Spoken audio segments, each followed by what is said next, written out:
Hello everyone, Radhe Radhe. कैसे हैं आप सभी लोग? Welcome to Unacademy. आज की क्लास में हम chapter number 2 demand and supply के सारे क्वेश्चंस जो भी आपके क्रैकर में दे रखे हैं उन सभी क्वेश्चंस को आज हम क्या करेंगे, सॉल्व करेंगे। साथ में ये केवल एक क्वेश्चन सॉल्विंग नहीं होगा, क्वेश्चन सॉल्विंग के थ्रू हम कहीं ना कहीं क्या करेंगे, लगभग लगभग इस चैप्टर के सारे कॉन्सेप्ट को क्या करेंगे, रिवाइज करेंगे। तो लेट्स गेट स्टार्टेड। तो आइए चलते हैं सबसे पहले क्वेश्चंस को सॉल्व करने पे। देखिए, सबसे पहले देखिए, आप क्रैकर में क्वेश्चन देख सकते हैं। सबसे पहले हमारा फर्स्ट क्वेश्चन है, क्वेश्चन नंबर फर्स्ट क्या कहता है? देखो, थोड़ा सा ब्लर दिखाई दे रहा है क्वेश्चन नंबर फर्स्ट, बाकी सारे क्वेश्चंस बिल्कुल क्लियर हैं। क्वेश्चन नंबर फर्स्ट क्या कह रहा है, मैं आपको पढ़ के बता देती हूँ कि high priced goods consumed by status seeking rich people to satisfy their need for conspicuous good. तो हम कह रहे हैं जो ऐसे गुड्स होते हैं जिनकी प्राइस बहुत हाई है, बहुत महंगे गुड्स हैं, वो स्टेटस सीकिंग रिच पीपल क्या करते हैं, उन्हें कंज्यूम करते हैं अपनी नीड्स को सेटिस्फाई करने के लिए। ये किस वजह से होता है? वेबलिन इफेक्ट की वजह से, स्नोब इफेक्ट की वजह से, बैंडवैगन इफेक्ट की वजह से या डेमोन्स्ट्रेशन इफेक्ट की वजह से? आंसर इज जो महंगे गुड्स कंज्यूम करते हैं स्टेटस सीकिंग रिच पीपल, वो करते हैं वेबलिन इफेक्ट की वजह से। क्योंकि हम बात करते हैं जो बैंड वैगन इफेक्ट है, कौन सा इफेक्ट? जो बैंड वैगन इफेक्ट है वो बात करता है किसके बारे में? ट्रेंड के साथ चलने के बारे में। किसके साथ? ट्रेंड के साथ चलने के बारे में। डेमोन्स्ट्रेशन इफेक्ट कहता है देखा देखी। और जो स्नोब इफेक्ट होता है वो कहता है कुछ अतरंगी करेंगे हम। इस वजह से हम कहते हैं जो वेबलिन इफेक्ट है वो कहता है हमारे जो स्टेटस सीकिंग रिच पीपल होते हैं ना, वो ऐसे गुड्स को खरीदते हैं जो कि कैसे हैं, महंगे हैं। उसके बाद क्वेश्चन नंबर 2 दे रखा है। क्वेश्चन नंबर 2 में देखो क्या क्या रखा है। क्वेश्चन नंबर 2 में आपको एक ग्राफ दे रखा है, यहाँ पे दे रखा है प्राइस और यहाँ दे रखा है आपका क्वांटिटी, और एक पॉइंट दे रखे हैं A B C D E. अब आपको बताना है elasticity at the each point. ये हमने बात किया था, ये जो इलास्टिसिटी वाला मेथड होता है ये होता है ज्योग्राफिकल मेथड। क्या मेथड होता है ये? ज्योग्राफिकल मेथड होता है। इस ज्योग्राफिकल मेथड में यहाँ पे हमें कोई भी वैल्यू नहीं दे रखी, कोई भी फिगर नहीं दे रखी, बहुत ईजी है इस मेथड को कैलकुलेट करना। हमने कहा था ना कि इस क्लास में हम केवल और केवल क्वेश्चन आंसर डिस्कस नहीं करेंगे, क्वेश्चन आंसर के साथ साथ लगभग लगभग सारे ही कॉन्सेप्ट का रिवीजन करेंगे। तो देखो इस वाले कॉन्सेप्ट में क्या होता है, ज्योग्राफिकल मेथड में अगर मुझे किसी भी पॉइंट के ऊपर इलास्टिसिटी कैलकुलेट करनी है, सपोज दैट मुझे पॉइंट नंबर सी के ऊपर इलास्टिसिटी कैलकुलेट करनी है, तो इसके लिए हम कहते हैं lower segment divide by upper segment. तो लोअर सेगमेंट क्या है? लोअर सेगमेंट है इसमें सी ई, अपर सेगमेंट क्या है? ए सी। अब देखो आपको केवल ये देखना है कि जो एरिया है ए सी से लेके ए तक का और एरिया है जो ए से लेके सी तक का, दोनों बराबर है ना, तो आंसर हमेशा कितना आएगा? 1। तो हम कहते हैं जो मिड पॉइंट पे आंसर कितना होता है? 1। दूसरा पॉइंट हम बात करते हैं, कौन सा? पॉइंट नंबर, देखो थोड़ा सा इसको क्लीन कर देते हैं, ठीक है। यहाँ पे केवल और केवल हम वैल्यूज लिखेंगे। सी वाले पॉइंट पे हो गया। डी वाले पॉइंट पे देखो क्या होगा। डी वाले पॉइंट पे हम कहते हैं लोअर सेगमेंट कितना है? डीई। तो डीई लोअर सेगमेंट है। अपर सेगमेंट कितना है? अपर सेगमेंट है एडी। अब आपको क्या दिखाई दे रहा होगा? एडी ज्यादा है डीई से, तो आंसर कितना होगा? Less than 1। ठीक है, कितना होगा आंसर? Less than 1। उसके बाद हम बात करते हैं, देखो ये वाला पॉइंट, देखो पॉइंट नंबर ई पे। पॉइंट नंबर ई पे क्या होगा? देखो पॉइंट नंबर ई पे जो लोअर सेगमेंट है वो तो है 0 और जो अपर सेगमेंट है वो है ए ई। तो इस केस में 0 के डिवाइड में अगर हम कोई भी संख्या लिखते हैं तो आंसर हमेशा कितना आता है? 0। आ रही बात समझ में? तो इस वाले पॉइंट पे हो गया आंसर 0, इस वाले पॉइंट पे हो गया आंसर लेस देन 1। इन दोनों पॉइंट्स पे अगर आप कैलकुलेट करोगे तो बी में आंसर आएगा कितना? More than 1। क्यों? क्योंकि इसका लोअर सेगमेंट ज्यादा है, अपर सेगमेंट कम है। और अगर ए वाले पॉइंट पे आप कैलकुलेट करोगे तो आंसर आएगा इन्फिनिटी। क्यों? क्योंकि लोअर सेगमेंट ही है केवल और केवल, अपर सेगमेंट 0 है। तो जब आप डिवाइड देते हो किसी भी संख्या का 0 से, तो 0 से जब भी आप किसी भी संख्या में डिवाइड देते हो तो आंसर क्या आता है? इन्फिनिटी। इसी वजह से अब देखिए हम क्वेश्चन पढ़ेंगे, क्या पूछना चाह रहा है हमसे। Elasticity at point number A, point number A पे इलास्टिसिटी इन्फिनिटी होगी, तो इन्फिनिटी दिखाई दे रहा है आपको, इन्फिनिटी लिख रहा है, ये तो सही है। बी पे ग्रेटर देन 1 होगी, ये भी सही है। सी पे इक्वल टू 1 होगी, ये भी सही है। डी पे लेस देन 1 होगी, ये भी सही है। और ई पे इक्वल टू 0 होगी, आंसर ए ही ठीक है। उसके बाद अगर हमें और भी कुछ चीजें डिस्कस करने की कोई जरूरत नहीं है। देखिए देख लेते हैं इसका आंसर। इसका आंसर क्या दे रखा है? ए। ठीक है, ठीक है, हमारा आंसर। चल सकते हैं आगे। चल, उसके बाद क्या कहता है, देखो क्वेश्चन नंबर सी कह रहा है cardinal approach is related to. जो कार्डिनल अप्रोच होती है, एक होता है ऑर्डिनल अप्रोच, एक होता है कार्डिनल अप्रोच। तो समझने की कोशिश कीजिए, कार्डिनल अप्रोच का मतलब होता है न्यूमेरिकल वैल्यू में जब हम बात करते हैं, यानी कि जब हम यूटिलिटी को कैलकुलेट कर सकते हैं, तो हम कहते हैं जो कार्डिनल अप्रोच है वो किसने दी थी? एल्फ्रेड मार्शल ने। तो हम कहते हैं कार्डिनल अप्रोच जो है वो रिलेटेड किससे है, इंडिफरेंस कर्व से, इक्वी मार्जिनल यूटिलिटी से, लॉ ऑफ डिमिनिशिंग रिटर्न्स से, या नन ऑफ द अबव से। देखो इंडिफरेंस कर्व ऑर्डिनल अप्रोच के बारे में बात करता है, लॉ ऑफ डिमिनिशिंग रिटर्न भी वही बात करता है कहीं ना कहीं। अगर हम बात करते हैं law of equi marginal utility, ये बात करता है हमारा कार्डिनल अप्रोच से। क्या लिख रहा है देखो, marginal utility is given by Alfred Marshall, he assume that the marginal utility theory is related to cardinal approach. जो मार्जिनल यूटिलिटी है वो कार्डिनल अप्रोच से रिलेटेड है। कार्डिनल अप्रोच में हम यूटिलिटी को मेजर कर सकते हैं in terms of utils, which means we can measure the utility in terms of money. yes, money में, मनी टर्म्स में भी हम मेजर कर सकते हैं। हमने बात की थी ना कि हमें ये देखना है कि केवल एक गुड है या बहुत सारे गुड्स है। इस केस में Marshall says money is the measuring rod of utility. Marshall क्या कहता है, जो मनी है ना वो यूटिलिटी को मीजर करने का एक तरीका है। तो हम कहते हैं ये वाली बात सारी सही है, इक्वी मार्जिनल यूटिलिटी इसका क्या होगा आंसर। चलिए अब हम समझते हैं अपना क्वेश्चन नंबर 4। देखिए क्वेश्चन नंबर 4 किस चीज के बारे में बात कर रहा है। क्वेश्चन नंबर 4 कहता है कि जब भी डिमांड क्या होगी, इंक्रीज होगी। अगर हम कहते हैं क्वेश्चन नंबर 4 क्या कहता है कि अगर डिमांड बढ़ रही है तो डिमांड किस रीजन की वजह से बढ़ेगी, क्या मार्केट प्राइस में डिक्लाइन होने की वजह से डिमांड बढ़ेगी, या हम कह रहे हैं इनकम में इंक्रीज होने की वजह से डिमांड बढ़ेगी, या हम कह रहे हैं सब्स्टिट्यूट गुड में, या हम क्या कहते हैं कि जो सब्स्टिट्यूट गुड है, क्या है सब्स्टिट्यूट गुड है, थोड़ा सा इसे रफ करते हैं, दोबारा समझने की कोशिश करते हैं। या हम क्या कहते हैं जो सब्स्टिट्यूट गुड है ना उसके प्राइस में रिडक्शन होगा तो डिमांड बढ़ेगी, या हम कह रहे हैं कॉम्प्लीमेंट्री गुड्स के प्राइस में अगर इंक्रीज होगा तो डिमांड बढ़ेगी। समझने की कोशिश कीजिए, पहले लास्ट एलिमिनेशन मेथड यूज करते हैं। अगर सब्स्टिट्यूट गुड का प्राइस इंक्रीज होगा तो क्या डिमांड बढ़ेगी, आंसर इज नो। क्योंकि अगर हम कह रहे हैं कि अगर पेप्सी और कोका कोला में से कोका कोला के प्राइस डिक्रीज हो गए तो कोका कोला की ही प्राइस डिमांड जो है वो इंक्रीज हो जाएगी, पेप्सी की डिमांड डिक्रीज हो जाएगी। तो आंसर ये तो नहीं होना चाहिए। क्या increase in price of complements, complementary goods के प्राइस अगर इंक्रीज होते हैं तो हम कह रहे हैं कि अगर टी और शुगर में से शुगर के प्राइस क्या हो गए, इंक्रीज हो गए, तो क्या टी की डिमांड बढ़ेगी, आंसर इज नो, टी की डिमांड नहीं बढ़ेगी शुगर के प्राइस के डिक्रीज होने से। तो आंसर ये भी नहीं होना चाहिए। अगला कहता है इंक्रीज इन इनकम। अब बताओ इनकम के इंक्रीज होने के साथ क्या डिमांड इंक्रीज होती है, आंसर इज यस, इनकम के इंक्रीज होने के साथ डिमांड इंक्रीज होती है। पहला वाला ऑप्शन कहता है डिक्लाइन इन मार्केट प्राइस, क्या मार्केट प्राइस के डिक्लाइन होने की वजह से डिमांड इंक्रीज होती है, आंसर इज अगेन यस। अब आप कहोगे मैम ऑप्शन नंबर ए भी सही है बी भी सही है, ऐसा कैसे हो सकता है। तो देखो आपको इसमें एक चीज नोटिस करनी है कि इस क्वेश्चन ने पूछा इंक्रीज इन डिमांड। क्या पूछा है इस क्वेश्चन ने, इस क्वेश्चन ने पूछा है इंक्रीज इन डिमांड। इस क्वेश्चन ने कहीं भी आपसे ये नहीं पूछा increase in quantity demanded. Price के चेंज होने की वजह से अगर डिमांड बढ़ती है या घटती है उसको हम कहते हैं इंक्रीज और डिक्रीज इन क्वांटिटी डिमांडेड। और अगर हम कहते हैं अदर देन प्राइस की वजह से डिमांड बढ़ती है या कम होती है इसको हम कहते हैं इंक्रीज इन डिमांड और डिक्रीज इन डिमांड। जैसे कि देखो यहाँ पे लिख रहा है ना क्वांटिटी डिमांडेड की वजह से अगर अब कोई बात है तो ये होती है प्राइस की वजह से, और अगर हम कहते हैं नॉर्मल डिमांड में चेंज हो रहा है तो ये अदर फैक्टर की वजह से। तो इस केस में डिमांड में चेंज हो रहा है, क्वांटिटी डिमांडेड में नहीं, तो ये इसका आंसर होना चाहिए हमारा इंक्रीज इन इनकम। आ रही बात समझ में। चलिए आगे चलते हैं अब, ठीक है। इसके बाद आगे चलते हैं नेक्स्ट क्वेश्चन के ऊपर। जो नेक्स्ट क्वेश्चन है किसके बारे में बात करता है, नेक्स्ट क्वेश्चन हमारा बात करता है प्राइस, अच्छा ये तो ऑप्शन था हमारा बी वाला ऑप्शन, ठीक है करेक्ट है। Cross elasticity of perfect substitute हमने बात की थी, हमने एक टाइमलाइन डिस्कस की थी, एक लाइन डिस्कस की थी। इसमें हमने इलास्टिसिटी देखी थी किसकी, कॉम्प्लीमेंट्री गुड्स के केस में, सब्स्टिट्यूट के गुड्स के केस में, यानी कि रिलेटेड गुड्स के केस में। हम कहते हैं एक होती है इलास्टिसिटी जीरो, एक होती है माइनस इंफिनिटी और एक होती है इंफिनिटी। हम कहते हैं कि अगर जो कॉम्प्लीमेंट्री गुड्स होंगे उस केस में क्या होते हैं, कुछ होते हैं हमारे वीक कॉम्प्लीमेंट्स और कुछ होते हैं हमारे स्ट्रॉन्ग कॉम्प्लीमेंट्स। हम कह रहे हैं यहाँ है -1 और यहाँ है 1। अगर इलास्टिसिटी है माइनस इंफिनिटी से -1 के बीच में तो इसको हम कहते हैं स्ट्रॉन्ग कॉम्प्लीमेंट। क्या कहते हैं हम इसको, स्ट्रॉन्ग कॉम्प्लीमेंट, ठीक है। क्या कहते हैं हम इसको, स्ट्रॉन्ग कॉम्प्लीमेंट कहते हैं।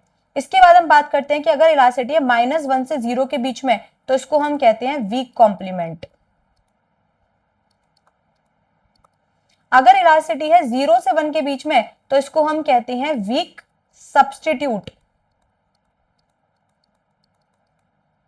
और अगर इलास्टिसिटी है 1 से इंफिनिटी के बीच में तो इसको हम कहते हैं स्ट्रॉन्ग सब्स्टिट्यूट। आ रही है बस समझ में। अब इस केस में बताओ क्या पूछ रहा है, cross elasticity between perfect substitute, perfect substitute के बीच में जो क्रॉस इलास्टिसिटी होगी वो बताओ क्या होगी। तो हम कह रहे हैं यहाँ पे स्ट्रॉन्ग सब्स्टिट्यूटेबिलिटी होती है, तो परफेक्ट सब्स्टिट्यूटेबिलिटी कहाँ होगी, इन्फिनिटी जब होगी इलास्टिसिटी। तो ये होता है हमारा, अगर हम बात करें माइनस इन्फिनिटी है तो परफेक्ट कॉम्प्लीमेंट, और अगर प्लस इन्फिनिटी है तो परफेक्ट सब्स्टिट्यूट। ठीक है, ये हो गया हमारा इस केस में cross elasticity of perfect substitute is, जो क्रॉस इलास्टिसिटी होती है परफेक्ट सब्स्टिट्यूट के बीच में वो कितनी होती है, इन्फिनिटी। आगे चल सकते हैं, आगे क्या कह रहा है देखो अगला question. Supply is a, supply कैसा कॉन्सेप्ट होता है, फ्लो कॉन्सेप्ट होता है, स्टॉक कॉन्सेप्ट होता है। तो हम कहते हैं supply is always a flow concept, supply हमेशा ही कैसा कॉन्सेप्ट होता है, फ्लो। नेक्स्ट कहता है for what type of goods does demand fall with the rise in income level of the house hold. तो हम कहते हैं किस तरीके के गुड्स के लिए जो डिमांड है वो कम हो जाती है इनकम के बढ़ने से।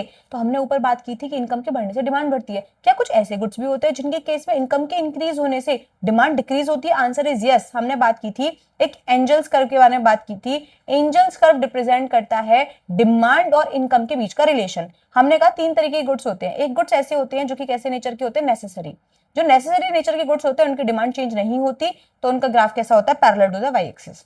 उसके बाद हम कहते हैं कुछ गुड्स ऐसे होते हैं जो इनकम बढ़ने से जिनकी डिमांड कम हो जाती है, वो होते हैं हमारे इंफीरियर गुड्स, और ऐसे गुड्स जो इनकम बढ़ने की वजह से जिनकी डिमांड बढ़ती है वो होते हैं हमारे कैसे गुड्स, हमारे अदर तरीके की गुड्स। आ रही बस है नॉर्मल गुड्स, तो ये होते हैं हमारे नॉर्मल गुड्स, ये होती है हमारी नेसेसरी, और ये होते हैं हमारे इंफीरियर गुड्स। तो इस केस में आंसर क्या आएगा, इस केस का आंसर होगा ए, इंफीरियर गुड्स। उसके बाद चलिए आगे चलते हैं, अगला क्वेश्चन डिस्कस करते हैं। अगला क्वेश्चन क्या कहता है कि which economist said that money is the measurement rod of utility. किस इकोनॉमिस्ट ने कहा था कि मनी एक मेजरमेंट रॉड है यूटिलिटी के लिए। यूटिलिटी क्या होता है, वांट सेटिस्फाइंग पावर, तो वांट सेटिस्फाइंग पावर को मेजर हम मनी के थ्रू कर सकते हैं, ये बात कही थी हमसे एल्फ्रेड मार्शल ने। आ रही बात समझ में। अब इसको समझाने वाला पॉइंट तो है नहीं, ये तो आपको याद करना पड़ेगा। अगला कहता है इलास्टिसिटी बिटवीन द 2 पॉइंट्स। अगर हम कहते हैं 2 पॉइंट के बीच में जो इलास्टिसिटी होती है उसको हम क्या कहते हैं, अब आप ये मत कह देना क्रॉस इलास्टिसिटी, क्रॉस इलास्टिसिटी होती है बिटवीन द 2 गुड्स। ये बात कर रहा है 2 पॉइंट्स के बारे में, 2 पॉइंट के बीच में जो इलास्टिसिटी होती है वो होती है आर्क इलास्टिसिटी।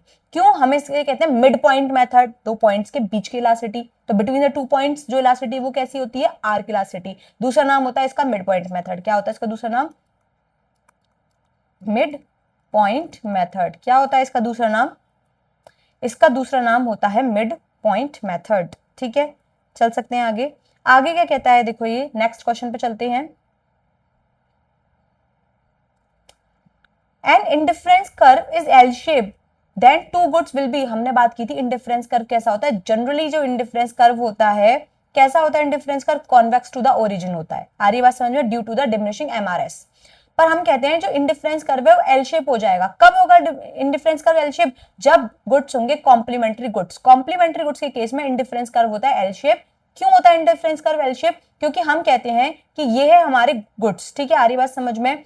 तो हम कहते हैं कॉम्प्लीमेंट्री गुड्स, और वो भी कैसे, परफेक्ट कॉम्प्लीमेंट गुड्स। देखो यहाँ पे आंसर होगा इसका सी, परफेक्ट कॉम्प्लीमेंट्री गुड्स। अब क्यों, पहले ये समझ लीजिए। परफेक्ट कॉम्प्लीमेंट गुड ऐसे होते हैं जो एक दूसरे के बिना यूज ही नहीं किए जा सकते, जैसे कि pair of shoe. Pair of shoe यानी कि 2 पैरों के जूते। जो क्या आप केवल एक पैर का जूता पहन के घर से बाहर निकल सकते हो, आंसर इज नो। अब आप चाहें राइट लेग के 10 शू ले आओ, और लेफ्ट लेग का अगर आपके पास केवल और केवल एक ही शू है, तो उस शू से मिलने वाला जो सेटिस्फेक्शन है, हमने कहा अगर आपके पास सपोज दैट राइट लेग के आप 10 शू ले आओ और आपके पास लेफ्ट लेग का केवल और केवल अगर एक ही शू है, तो आपको जो यूटिलिटी है वो 10 शू से केवल और केवल उतनी ही मिलेगी जो एक शू से मिलती। क्यों, क्योंकि आप एक बार में एक ही शू पहन सकते हो। आ रही ना बात समझ में। तो इस केस में हम कहते हैं जो एडिशनल यूटिलिटी इन 10 शू ने क्रिएट की वो कैसी होगी, बिल्कुल 0। जो एडिशनल यूटिलिटी इन 10 शूज ने क्रिएट की वो कैसी होगी, बिल्कुल 0। इस केस में हम कहते हैं इंडिफरेंस का यूटिलिटी शो करता है। तो हम कहते हैं सपोज दैट यहाँ पे है एक शू, यहाँ भी है एक शू, तो हम कह रहे हैं इन दोनों का जो पेयर है ना, इससे मिलने वाला सेटिस्फेक्शन क्या होगा, इतना ही होगा। चाहे आप एक राइट लेग शू के साथ आप 10 लेफ्ट लेग शू क्यों ना मिला दो, इंडिफरेंस कर यूटिलिटी कैसी होगी, सेम। एक लेफ्ट लेग शू के साथ आप राइट लेग शूज कितने भी क्यों ना इंक्रीज कर दो, यूटिलिटी कैसी होगी, सेम। तो इसी वजह से हम कहते हैं कि जो इंडिफरेंस कर्व होता है परफेक्ट कॉम्प्लीमेंट गुड्स के केस में कैसा होता है, जो इंडिफरेंस कर्व होता है किसके केस में, परफेक्ट कॉम्प्लीमेंट गुड्स के केस में, वो इंडिफरेंस कर्व होता है एल शेप। आ रही बात समझे? डिटेल्ड एक्सप्लेनेशन फिर भी अगर आपको चाहिए तो आप हमारी लेक्चर्स को रेफर कर सकते हो जो इन क्वेश्चन से रिलेटेड है, ठीक है, चैप्टर्स को रेफर कर सकते हो। अगला कहता है the concept of consumer surplus is derived from, जो कंसेप्ट है किसका, कंज्यूमर सरप्लस का, किससे डिराइव होता है, law of diminishing marginal utility से, law of equal marginal utility से, the law of diminishing return से, या एंजल्स लॉ से। तो हम कहते हैं जो कॉन्सेप्ट होता है कंज्यूमर सरप्लस का, कंज्यूमर सरप्लस का जो कॉन्सेप्ट होता है वो डिराइव्ड कहां से होता है, law of diminishing marginal utility, DMU से डिराइव होता है कंसेप्ट ऑफ कंज्यूमर सरप्लस। क्योंकि हम कहते हैं कंज्यूमर सरप्लस क्या होता है, consumer surplus is the difference between जितना अमाउंट हम पे करना चाहते हैं और जितना अमाउंट हम एक्चुअली पे कर रहे हैं। सपोज दैट कोई गुड्स में खरीदना चाहती हूँ, मैं कह रही हूँ 100 रुपए का भी होगा ना तो ये गुड्स में खरीद लूंगी, एक्चुअल पेमेंट मुझे उसके लिए करना पड़ रहा है 80 रुपए का, मुझे फायदा कितना महसूस हो रहा है 80, मुझे फायदा कितना महसूस हो रहा है 20 रुपए का, 100 माइनस 80, ये है कंज्यूमर सरप्लस। अब मैं कह रही हूँ इस गुड्स के लिए मैं पे करना चाह रही थी 100 रुपए, तो जितने रुपए मैं इस गुड्स के लिए पे करना चाह रही थी, कहीं ना कहीं ये गुड मुझे उतने रुपए की यूटिलिटी प्रोवाइड कर रहा है, यानी कि ये गुड कहीं ना कहीं 100 रुपए की वांट को सेटिस्फाई कर रहा है मेरी, वो भी केवल और केवल 80 रुपए में। तो इसी वजह से हम कहते हैं लॉ ऑफ डीएमयू के साथ इसका कनेक्शन होता है कंज्यूमर सरप्लस का। चल सकते हैं आगे। उसके बाद हम नेक्स्ट क्वेश्चन के बारे में डिस्कशन करते हैं। नेक्स्ट क्वेश्चन क्या कहता है, नेक्स्ट क्वेश्चन कहता है कि when supply curve shift to the right there is a, अब बताओ ये सप्लाई कर्व है, ठीक है, ये है सप्लाई कर्व, अगर ये सप्लाई कर्व शिफ्ट हो जाता है राइटवर्ड, तो पहली बात तो जब भी शिफ्ट इन द सप्लाई होता है वो अदर फैक्टर की वजह से होता है, और अगर movement along the supply curve होता, अगर movement along the supply curve होता तो वो प्राइस की वजह से होता। तो अगर हम कह रहे हैं where there is a shift in the supply curve, क्या एक्सपेंशन कॉन्ट्रैक्शन हुआ है, answer is no, expansion contraction नहीं हुआ। अगर हम कह रहे हैं सप्लाई राइटवर्ड शिफ्ट हो गई है तो इसको हम कहते हैं ये होता है इंक्रीज इन द सप्लाई। आ रही बात समझ में? इंक्रीज की जगह अगर हम बात करते हैं ये जो movement along the shift supply curve होगा इसको हम क्या कह सकते हैं, इंक्रीज इन क्वांटिटी सप्लाइड, ठीक है, डिक्रीज इन क्वांटिटी सप्लाइड। अगला कह रहा है question short run price is also called by the name of, जो शॉर्ट रन प्राइस होता है, शॉर्ट रन में जो प्राइस होता है ना उसको कहते हैं मार्केट प्राइस। क्या होता है, मार्केट प्राइस होता है। क्यों? क्योंकि डिटरमाइन किया जाता है by the demand and supply forces. आ रही बात समझ में? क्या लिख रहा है देखो, short run price is also known as market price and it is determined by the temporary equilibrium between the forces of the demand and supply. हम कहते हैं एक होता है हमारा डिमांड, एक होता है सप्लाई, तो सप्लाई और डिमांड के टेम्पररी इंटरसेक्शन से जो डिसाइड होता है वो होता है प्राइस, उसको कहते हैं शॉर्ट टर्म प्राइस, क्योंकि लॉन्ग टर्म में सारी की सारी कंडीशन बदल जाती है, इसी वजह से होगा मार्केट प्राइस, ठीक है। अगला कहता है when supply price increases in the short run the profit of the producer will. तो हम कहते हैं कि अगर सप्लाई प्राइस इंक्रीज हो जाते हैं शॉर्ट टर्म में, शॉर्ट टर्म में अगर प्राइस इंक्रीज हो गए तो बताओ जो प्रोड्यूसर है, जो सप्लायर है, उसे फायदा होगा नुकसान? हम कहते हैं कि अगर शॉर्ट टर्म में प्राइस इंक्रीज हो गए तो प्रोड्यूसर को तो फायदा ही होगा, फायदा यानी कि उसको होगा प्रॉफिट। आ रही बात समझ में? तो उसका जो प्रॉफिट है वो क्या होगा, इंक्रीज होगा, ठीक है, इसमें कोई दिक्कत नहीं थी। इसके बाद चलते हैं हम क्वेश्चन नंबर 15 पे। When price of commodity increases, what will be effect on the quantity? तो हम कह रहे हैं अगर किसी भी कॉमोडिटी का जो प्राइस है वो इंक्रीज हो जाता है तो उसकी क्वांटिटी डिमांडेड, डिमांड कैसी हो जाती है? तो हम कह रहे हैं किसी भी गुड्स का अगर प्राइस इंक्रीज हो जाता है तो उस केस में क्वांटिटी डिमांडेड कैसी होगी, डिक्रीज। तो यहाँ पे आना चाहिए क्वांटिटी डिमांडेड डिक्रीज, ठीक है। 15 का आंसर क्या होना चाहिए, बी, ठीक है, बी, ठीक है। चलिए अगला कह रहा है according to the law of supply change in supply is related to. अगर हम बात करते हैं किसकी, लॉ ऑफ सप्लाई की, तो लॉ ऑफ सप्लाई के केस में जो चेंज इन सप्लाई है वो किससे रिलेट करती है, प्राइस ऑफ द गुड से, प्राइस ऑफ रिलेटेड गुड से, फैक्टर ऑफ प्रोडक्शन से, या नन ऑफ द अबव से। तो हम कहते हैं कि in case of law of supply, law of supply और लॉ ऑफ डिमांड दोनों ही का रिलेशन किससे होता है, प्राइस से। हम कहते हैं लॉ ऑफ सप्लाई केस में भी क्या होता है, change in price, other thing remaining the same, और लॉ ऑफ सप्लाई के केस में भी क्या होता है, change in price, other thing remaining the same, यानी कि प्राइस ऑफ गुड के केस में होता है। आ रही बात समझ में? चल सकते हैं आगे। अगला पॉइंट समझिए, नेक्स्ट पॉइंट क्या कहता है देखो, in case of inferior goods, next point क्या कहता है, in case of inferior goods with a rise in the income of consumer demand for giving good will. तो हम कहते हैं कि अगर income in case of inferior good, तो हम कह रहे हैं इंफीरियर गुड्स के केस में अगर हम कहते हैं कि with a rise in income of consumer, अगर कंज्यूमर की इनकम इंक्रीज हो गई, गुड्स कैसा है, inferior goods, the demand for given good will. तो देखो हम कहते हैं गिवन गुड का जो एग्जाम्पल था। अब गिफिन गुड सुन लीजिए क्या होता है। गिफिन गुड का जो कॉन्सेप्ट है वो दिया था सर रॉबर्ट गिफिन ने। सर रॉबर्ट गिफिन ने इकोनॉमिस्ट, जो ब्रिटिश इकोनॉमिस्ट, मतलब जो सर रॉबर्ट गिफिन थे वो स्कॉटिश इकोनॉमिस्ट थे। उन्होंने क्या किया था, एक रिसर्च किया था ब्रिटिश वर्कर्स के ऊपर। उन्होंने देखा ये जो ब्रिटिश वर्कर्स है ना, वो अपना पेट भरने के लिए क्या करते हैं, ये जो ब्रिटिश वर्कर्स हैं अपना पेट भरने के लिए ब्रेड कंज्यूम करते हैं और मीट कंज्यूम करते हैं। मीट को केवल और केवल वो खाते हैं स्वाद के लिए, क्योंकि मीट बहुत महंगा आता है, उससे पेट भरा नहीं जा सकता। आप समझने की कोशिश कीजिए, गिफिन गुड का कॉन्सेप्ट क्या कहता है कि अगर ब्रेड महंगी हो जाएगी तो bread is a cheaper goods from the meat, और साथ साथ में ब्रेड और मीट क्या है, सब्स्टिट्यूट गुड, एक दूसरे की जगह पेट भरने के लिए काम में लाए जा सकते हैं। जैसे ही हम कहेंगे कि ब्रेड के प्राइस बढ़ गए, क्या आप बढ़े हुए ब्रेड के प्राइस से मीट खरीदने लग जाओगे? Answer is absolutely no. क्यों? क्योंकि ब्रेड के प्राइस जितने बढ़े होंगे क्या आप उसमें एक्स्ट्रा मीट खरीद सकते हो? मीट तो ऑलरेडी बहुत महंगा आएगा। तो सर रॉबर्ट गिफिन ने देखा कि मीट है कैसा, ये जो ब्रेड है वो कैसा है, इंफीरियर क्वालिटी गुड्स है। अब इंफीरियर क्वालिटी गुड्स में हम इनकम का रिलेशन नहीं देख रहे, हम इसमें रिलेशन देख रहे थे कि ये जो ब्रेड है वो कैसा इंफीरियर क्वालिटी गुड्स है। ब्रेड के अगर प्राइस बढ़ रहे हैं तो प्राइस और डिमांड के बीच में कैसा रिलेशन होता है, इनवर्स। अगर ब्रेड के प्राइस बढ़ रहे थे तो ब्रेड की डिमांड कम होनी चाहिए थी, पर एक्चुअली ब्रेड की डिमांड कम नहीं हो रही है। अगर एक्चुअली ब्रेड की डिमांड कम नहीं हो रही है, यानी कि इस केस में Giffen good is a exception to the law of demand. आ रही बात समझ में?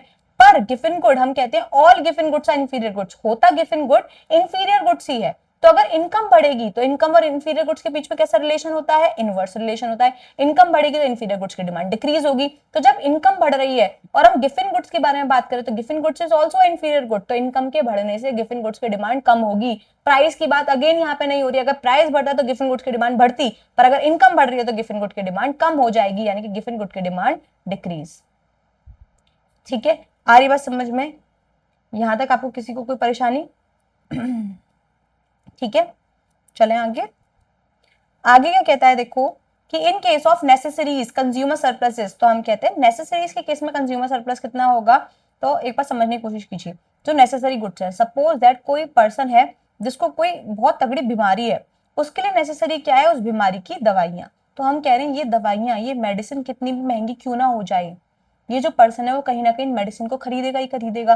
तो इस पर्सन के लिए अगर हम बात करते हैं इन दवाइयों की जो यूटिलिटी है, इस पर्सन के लिए जो दवाइयों की यूटिलिटी है वो कैसी होगी, हम कहते हैं इस पर्सन के लिए दवाइयों की जो यूटिलिटी है वो कैसी होगी, इनफाइनाइट। कैसी होगी?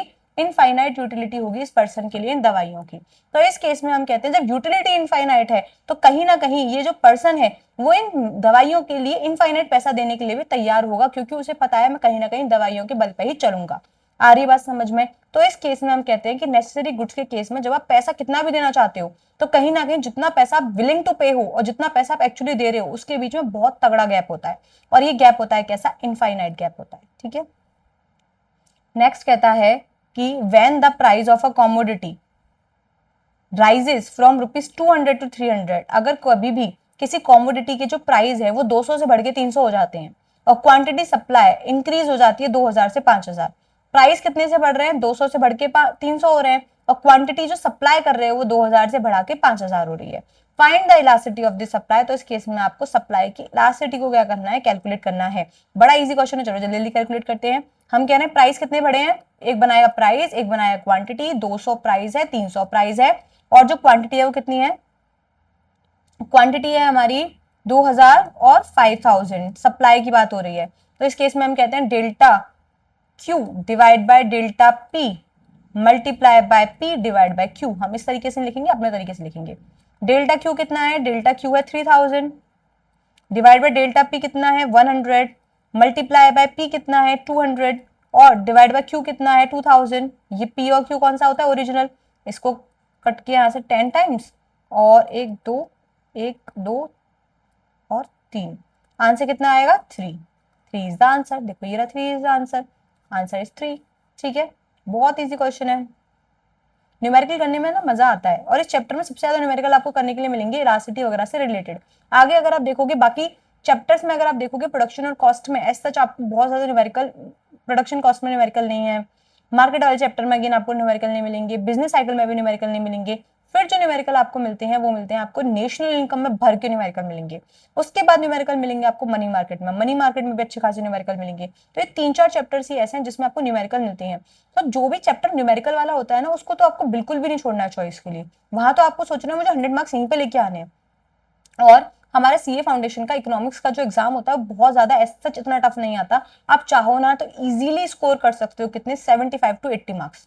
और वो आपको मार्क्स मिल जाएंगे केवल और केवल जितनी भी हम वीडियोस अपलोड करें, केवल और केवल आप उन वीडियोस को रेफर करोगे। क्वेश्चंस भी करा रहे हैं हम साथ में, रीडिंग भी करा रहे हैं, समझा भी रहे हैं, और बताइए क्या चाहिए आपको, है ना। तो इतना भी आप पढ़ लोगे तो अभी आप आराम से 75 to 80 मार्क्स क्या करोगे, सिक्योर करोगे। अगला क्वेश्चन क्या कहता है, देखो, from the following data given below answer answer question 20 to 21, 20 और 21 दो क्वेश्चन सॉल्व करने इस डेटा के बेसिस पे। क्वेश्चन नंबर 20 कहता है total utility derive from second unit. Second unit से टोटल यूटिलिटी कितनी मिलेगी, तो हम कहते हैं जो मार्जिनल यूटिलिटी है वो कैसे आती है, TUN माइनस TUN-1। अब मार्जिनल यूटिलिटी कितनी दे रखी है, 180, तो 180 इक्वल टू TUN लेंगे x, क्योंकि ये TUN है ना, इसे लेंगे x, माइनस TUN-1 कितना है, 200। तो जब हम क्या करेंगे, ऐसा करेंगे तो आंसर कितना आएगा, ये माइनस का 200 यहाँ जगह प्लस हो जाएगा, तो 180 plus 200 equals to X equals to 380। आ रही बात समझ में, 380 इक्वल्स टू एक्स, आंसर कितना होगा 380। ठीक है, चल सकते हैं आगे। उसके बाद चलिए आगे के बारे में बात करते हैं। ठीक है,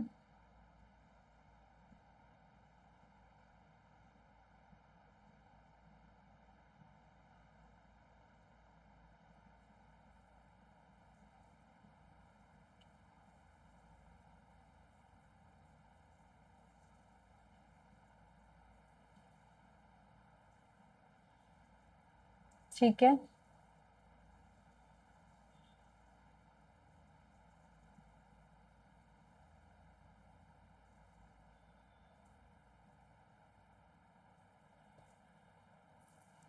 चलिए। उसके बाद क्या कहता है, marginal utility of third unit. अब हमने यहाँ पे गैप को फिल कर दिया, ये हो गया 380। इसके बाद देखो क्या कहता है, एक सेकेंड बस, ठीक है, ये हो गया हमारा 380। उसके बाद कहते हैं मार्जिनल यूटिलिटी थर्ड यूनिट की कैसे निकलेगी। मार्जिनल यूटिलिटी निकलती है हमारी TUN-1। कैसे निकलती है, TUN-1। TUN कितना है, 480 माइनस TUN-1 380। 480 और 380 माइनस करेंगे तो कितना आंसर आएगा, 100 आंसर आएगा। ठीक है, चल सकते हैं आगे। उसके बाद क्या कहता है, देखो, विच इक्वेशन इज करेक्ट, इनमें से कौन सी इक्वेशन करेक्ट है, हम कहते हैं MUX divide by PX equals to MUY divide by PY। तो MUX divide by PX equals to MUY divide by PY। देखो इस वाली इक्वेशन को अगर आप ध्यान से देखोगे, इस इक्वेशन में क्या दे रखा है, ढंग से देखो, ये कह रही है MUX divide by MUY equals to PX PY। ये भी होती है वैसे, सीधे सीधे आप देखोगे तो ये भी इक्वेशन ही होती है, पर अगर हम वैसे वाली इक्वेशन में देखें MUX divide by PX equals to MUY divide by PY, तो आप इस PX को यहाँ लेके आ सकते हो तो डिवाइड हो जाएगा, और MUY को यहाँ लेके जाओगे तो मल्टीप्लाई हो जाएगा, तो MUX डिवाइड बाय PX हो जाएगा, ये equals to MUY divide by PY हो जाएगा। आंसर क्या होगा, पॉइंट नंबर ए होगा करेक्ट, बिल्कुल। उसके बाद आता है क्वेश्चन नंबर 23, जो कि किसके बारे में बात करता है, the slope of the indifference curve shows consumer equilibrium at the point where the MRS is XY dash price in India. तो हम कहते हैं कि बताओ, हम कहते हैं the slope of indifference curve shows consumer equilibrium at a point where. तो हम कह रहे हैं कंज्यूमर इक्विलिब्रियम कहाँ होता है, तो हम कहते हैं कि जब हम कहते हैं MRS ऑफ XY अगर होगा बराबर PX डिवाइड बाय PY के। PX डिवाइड बाय PY का मतलब क्या होता है कि जो गुड हम गेन कर रहे हैं उसका प्राइस डिवाइड बाय गुड जो हम सेक्रीफाइस कर रहे हैं उसका प्राइस। अब हमने इसके लिए ना डिटेल्ड एक्सप्लेनेशन देखी थी अपनी क्लास के अंदर। हम कहते हैं जो MRS होता है ना, MRS होता है डेल्टा गुड सेक्रीफाइस है, delta Y divide by delta X। तो हम कहते हैं good sacrifice divide by good gain, और जो गुड सेक्रीफाइस कर रहे हैं हम उसकी यूटिलिटी इंक्रीज होती जाती है, और जो घटती किसकी यूटिलिटी है, दूसरे वाले गुड्स की। पूरी की पूरी डिटेल एक्सप्लेनेशन हमारी क्लास के अंदर है। केवल और केवल अभी के आपको इतना समझना है कि ये होता है हमारा MRS का फॉर्मूला, यही होता है, ये तो सीधे सीधे फॉर्मूला होता है। ठीक है, डेरिवेशन भी हमने क्लास में इसके डिस्कस कर रखी है अगर आपको डिटेल में समझना हो, अदरवाइज फॉर्मूला सीधा सीधा होता है। अगला कहता है which of the following is not the property of the indifference curve. इनमें से क्या इंडिफरेंस कर्व की प्रॉपर्टी नहीं है, यानी कि इनमें से क्या इंडिफरेंस कर्व की कैरेक्टरिस्टिक्स नहीं है। तो indifference curve is convex to the origin. तो इंडिफरेंस कर्व कॉन्वेक्स होता है टू द ओरिजिन, हाँ, answer is yes. Indifference curve slope downward to the right. तो हम कहते हैं हाँ, इंडिफरेंस कर्व स्लोप्स होता है डाउनवर्ड और ये होता है राइटवर्ड साइड, बिल्कुल सही। Two indifference curve can touch each other. हमने कहा था two indifference curve can never touch each other. कोई भी इंडिफरेंस कर्व एक दूसरे को टच नहीं कर सकता, कोई भी इंडिफरेंस कर्व एक दूसरे को टच। आ रही बात समझ में, तो यही होगा इसका आंसर, क्योंकि ये कह रहा है कि इनमें से ऐसी कौन सी कैरेक्टरिस्टिक्स है जो कि इंडिफरेंस कर्व की नहीं है। उसके बाद देखो आगे बात करती है कि in case of normal goods rise in price leads to, तो हम कह रहे हैं नॉर्मल गुड्स के केस में अगर प्राइस बढ़ेगा तो क्या होगी, नॉर्मल गुड्स के केस में प्राइस बढ़ेगा तो डिमांड क्या होगी, फॉल, तो ये क्या होगा, फॉल इन डिमांड। अब आप कहोगे यहाँ पे फॉल इन क्वांटिटी डिमांडेड क्यों नहीं है, क्योंकि यहाँ पे ऐसा ऑप्शन नहीं है। अगर यहाँ पे होता फॉल इन डिमांड और फॉल इन क्वांटिटी डिमांडेड, तो ऑप्शन कौन सा आप ठीक लगा के आते, फॉल इन डिमांड, आ रही क्वांटिटी डिमांडेड। नेक्स्ट कह रहा है method of demand forecasting does not include, इनमें से कौन सा मेथड डिमांड फॉरकास्टिंग का नहीं है। देखो बैरोमेट्रिक मेथड होता है, ये हमने पढ़ा था, स्टैटिस्टिकल मेथड होता है, पढ़ा था, एक्सपर्ट ओपिनियन, डेल्फी मेथड जिसको हम कहते हैं, ये भी हमने पढ़ा था। तो कौन सा मेथड, मैथमेटिकल मेथड, ऐसा कोई नाम से कोई मेथड ही नहीं है डिमांड फॉरकास्टिंग करने का। उसके बाद कहता है if the price of the commodity increase what will be the effect on the quantity demanded, अगर किसी कॉमोडिटी के प्राइस इंक्रीज होते हैं तो उसकी क्वांटिटी डिमांडेड क्या होगी, बताओ, प्राइस इंक्रीज तो क्वांटिटी डिमांडेड फॉल, तो क्वांटिटी डिमांडेड कैसी होगी, डिक्रीज होगी, ठीक है।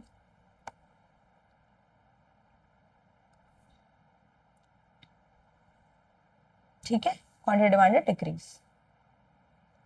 अगला कहता है एन इंडिफरेंस कर्व शोज, जो इंडिफरेंस कर्व है वो क्या शो करता है, जो एमआरएस है बिटवीन द कॉमोडिटी वो कैसा होता है, इंडिफरेंस कर्व के हिसाब से जो एमआरएस होता है वो डिक्रीजिंग होता है, इंडिफरेंस कर्व के जो हिसाब से एमआरएस होता है वो डिमिनिशिंग होता है। अगला कहता है forecasting demand is the art and science of predicting, तो हम कह रहे हैं जब भी हम डिमांड को फॉरकास्ट कर रहे हैं तो डिमांड को फॉरकास्ट करना इज अ आर्ट, डिमांड को फॉरकास्ट करना is a science, science of predicting what, हम कहते हैं कि डिमांड फोरकास्टिंग का मतलब होता है कि फ्यूचर में जाके कितनी डिमांड होगी, यानी कि probable demand in the future, तो इसका आंसर होगा बी। आ रही बात समझ में। नेक्स्ट क्वेश्चन है, क्या कहता है addition made to the total utility refers to, जो भी एडिशन हम करते हैं किसमें, टोटल यूटिलिटी में, वो एडिशन क्या होता है बताओ, मार्जिनल यूटिलिटी, बहुत सीधे सीधा आंसर है इसका। एवरेज यूटिलिटी नहीं होता, एवरेज यूटिलिटी कोई एडिशन नहीं होता, एडिशन का मतलब एक्स्ट्रा, यूटिलिटी क्या होती है, मार्जिनल यूटिलिटी। नेक्स्ट क्या कह रहा है देखो, the elasticity of supply zero, elasticity of supply zero है, यानी कि इस केस में हम कह रहे हैं प्राइस को इंक्रीज डिक्रीज आप करोगे तो गुड्स पे कोई असर नहीं पड़ेगा। इलास्टिसिटी जीरो का मतलब परफेक्टली इनइलास्टिक, कैसा होता है इलास्टिसिटी जीरो का मतलब, परफेक्टली इनइलास्टिक। देखो हमने बात की थी इलास्टिसिटी अगर इक्वल टू जीरो है तो हम कहते हैं परफेक्टली इनइलास्टिक, इलास्टिसिटी अगर इक्वल टू 1 है तो हम कहते हैं यूनिट इलास्टिक, यूनिट इलास्टिक। अगर इलास्टिसिटी ग्रेटर देन 1 है तो हम कहते हैं इलास्टिक या हाईली इलास्टिक। अगर इलास्टिसिटी लेस देन 1 है तो हम कहते हैं इनइलास्टिक, और अगर इलास्टिसिटी इक्वल्स टू इंफिनिटी है तो हम कहते हैं परफेक्टली इलास्टिक। ठीक है, इस केस में क्या कह रहा है, परफेक्टली इनइलास्टिक होगी, जीरो है तो। अगला चलिए जल्दी जल्दी क्वेश्चंस पे। नेक्स्ट क्वेश्चन क्या कहता है देखो, the consumers is in equilibrium when the following condition is satisfied, consumer equilibrium में कब होगा बताओ। सबसे पहली कंडीशन है budget line is tangent to the indifference curve, हमने कहा था ये होती है बजट लाइन और ये होता है इंडिफरेंस कर्व, तो हम कहते हैं जब भी बजट लाइन टेंजेंट होगी इंडिफरेंस कर्व से तो ये पॉइंट होता है इक्विलिब्रियम वाला point, answer is absolutely correct. दूसरा कह रहा है MUX divide by PX, MUY divide by PY, और ये सब डिवाइड किसके बराबर होते हैं, यूटिलिटी, मनी यूटिलिटी के बराबर होते हैं, तो ये भी ऑप्शन सही है, तो यानी कि बोथ A एंड B। ठीक है, which of the following statement is correct, इनमें से कौन सा स्टेटमेंट करेक्ट है। Supply is inversely related to its cost of production, supply क्या इनवर्सली रिलेटेड होती है कॉस्ट ऑफ प्रोडक्शन से, यानी कि हम कहते हैं कि अगर किसी चीज की कॉस्ट ज्यादा तो हम कहेंगे प्रॉफिट कम, अगर कॉस्ट ज्यादा प्रॉफिट कम तो सप्लाई कम, यानी कि अगर कॉस्ट ज्यादा है तो सप्लाई कर्व है कम है, यानी कि इनवर्सली रिलेटेड है। ये ऑप्शन कैसा है, करेक्ट, यही पूछ रहा है ना ये, विच of the following is correct, सब ये वाला ऑप्शन नंबर ए। ठीक है,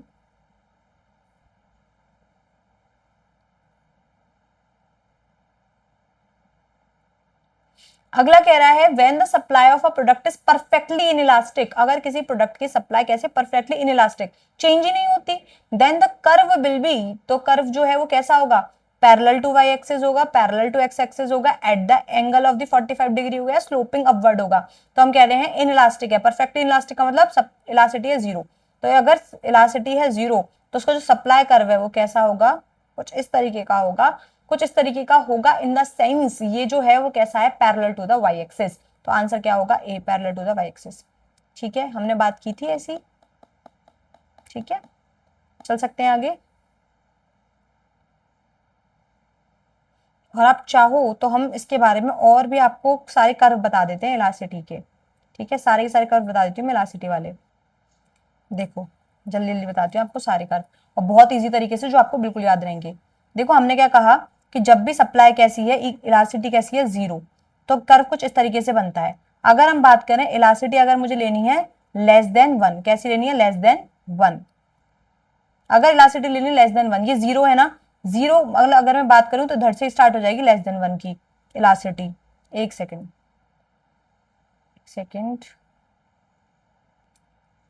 ठीक है, बिल्कुल ठीक है वाला ग्राफ, लेस देन 1 वाला। अगर हम कहें मोर देन 1, तो मोर देन 1 क्या होगी, अगर देखो मोर देन 1 की जगह सबसे पहले देखो इलास्टिटी जो है वो इनफाइनाइट है। इनफाइनाइट है तो कुछ इस तरीके का कर्व बनता है। और अगर हम कह रहे हैं मोर देन 1 है तो हम कह रहे हैं वाई एक्सिस से ग्राफ जाता है ऊपर, तो हम कह रहे हैं elasticity is greater than 1। Elasticity कैसी है, ग्रेटर देन 1। अब आप कैसे याद रखोगे, अगर हम कह रहे हैं इलास्टिटी लेस देन 1 है तो लेस को याद रखना है एक्स से, तो हम कह रहे हैं ये होती है हमारी एक्स एक्सिस, ये होती है हमारी वाई एक्सिस। तो लेस है अगर इलास्टिटी तो एक्स एक्सिस से जाएगी लाइन, अगर मोर है इलास्टिटी तो वाई एक्सिस से जाएगी लाइन। और अगर हम कहते हैं कैसी है, जीरो है तो parallel to the Y axis होगा। और अगर हम कहते हैं अगर इन्फिनिटी है तो क्या होगा, parallel to the X axis. बस इतनी सी बातें आपको याद रखनी है। इन ग्राफ को चाहो तो आप बना सकते हो बहुत इजी ग्राफ से। अगला कहता है in the case of dash there is a inverse relationship between income and demand for a product. तो हम कहते हैं इन केस ऑफ डैश, किस चीज के केस में इनवर्स रिलेशन होता है between the income and demand for a product. तो हमने बात की थी किसी केस में, इंफीरियर गुड्स के केस में इनकम और डिमांड के बीच में कैसा इनवर्स रिलेशन होता है। इंफीरियर गुड्स का मतलब कैसे, गुड्स गिवन गुड्स। ठीक है, तो गिवन गुड्स के केस में कैसा रिलेशन होगा, गिवन गुड्स के केस में रिलेशन होगा इनवर्स। आगे क्या कहता है देखो कि if the maize has minus का 0.3 as the income elasticity of the goods. Maize, ज्वार, बाजरा वगैरह ये सब चीजें, मेज वगैरह जो होता है, अगर हम कहते हैं इसकी जो इनकम इलास्टिटी है वो नेगेटिव है तो मेज कैसा गुड होगा, मेज होगा हमारा इंफीरियर गुड्स। क्यों, क्योंकि इनकम बढ़ रही होगी, डिमांड कम हो रही होगी, तभी तो नेगेटिव डिमांड है। तो इस केस में जो इसका आंसर होगा वो क्या होना चाहिए, मेज इज अ इंफीरियर गुड्स। देखो इसमें क्या दे रखा होगा, इंफीरियर गुड्स है। ठीक है, आगे बात समझ में।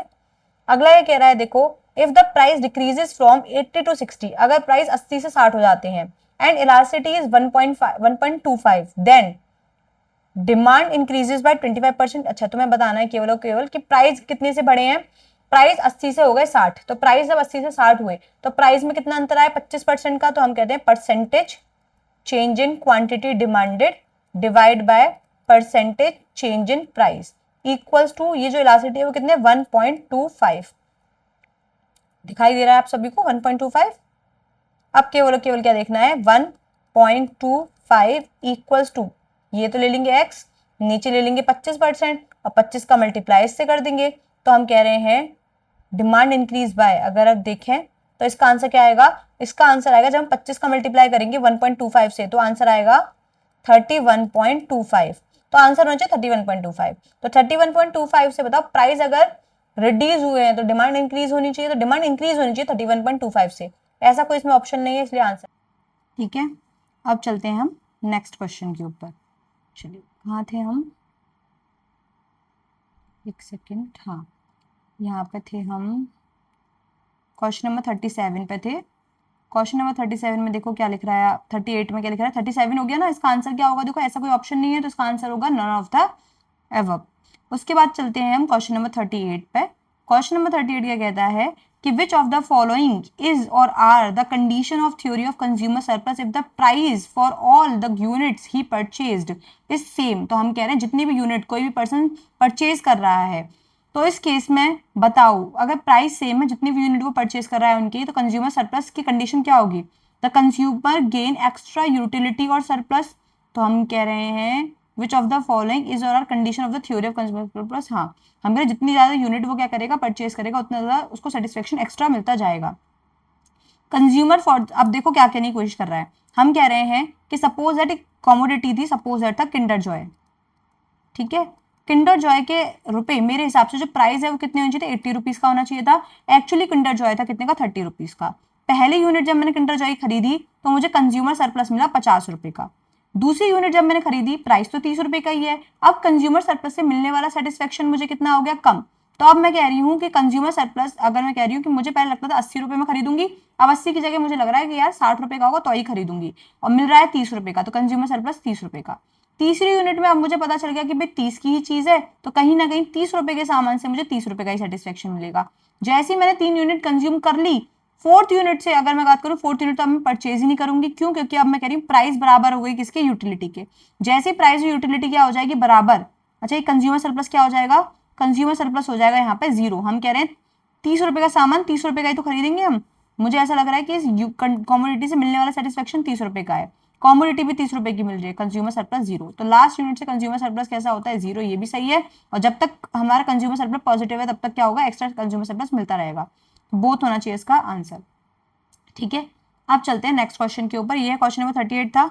अब चलते हैं नेक्स्ट क्वेश्चन के ऊपर, जो कि इसके बारे में बात करता है, ये बात करता है which of the following is not the property of indifference curve. इनमें से क्या इंडिफरेंस कर्व की प्रॉपर्टी नहीं है। सबसे पहली बात समझने की कोशिश कीजिए, indifference curve slope downward to the right, ये सही है। Always convex to the origin, ये भी सही है। इंटरसेक्ट ईच अदर, ये सही नहीं है, ये हम ऊपर ही पढ़ के आए थे, तो यही होगा इसका answer. Which of the following is correct, elasticity on the lower segment of the demand curve is greater than utility. तो हम कहते हैं कि क्या जो इलास्टिसिटी होती है लोअर सेगमेंट पे वो ज्यादा होती है यूनिटी से, यूनिटी यानी कि 1 से ज्यादा होती है। तो हमने बात की थी, ये होता है हमारा, इस पे कर्व होता है जिसमें हमने कहा था मिड में इलास्टिसिटी कहती होती है इक्वल टू 1, यहाँ पे इलास्टिसिटी होती है लेस देन 1, और यहाँ पे इलास्टिसिटी होती है 0। तो क्या हम कह रहे हैं, किसके बीच में बात कर रहा है, elasticity on the lower segment of the demand curve. जो लोअर सेगमेंट है, क्या यहाँ पे इलास्टिसिटी यूनिटी से ज्यादा होती है, answer is no. Elasticity on the upper segment of the demand curve is lesser than 1, नहीं यहाँ, अच्छा ये मैंने गलती से लेस देन 1 लिख दिया, यहाँ पे मोर देन 1 आएगा। एक सेकेंड भाई साहब, सब हट जाता है इसमें से, ठीक है। ये है लेस देन 1, यहाँ आएगा मोर देन 1, और यहाँ आएगा इन्फिनिटी। तो अपर वाले पार्ट पे जो इलास्टिसिटी होती है वो मोर देन 1 होती है, लेस देन 1 होती है, आंसर ये भी गलत। और elasticity at the middle of the demand curve is equal to unity, answer is yes. जो मिड पॉइंट पे इलास्टिसिटी हमेशा 1 होती है, ये हम अभी डिस्कस करके आए थे ऊपर, option number C is correct. फिर उसके बाद 40 के बाद 41, which of the following will affect the demand for non durable goods. तो हम कहते हैं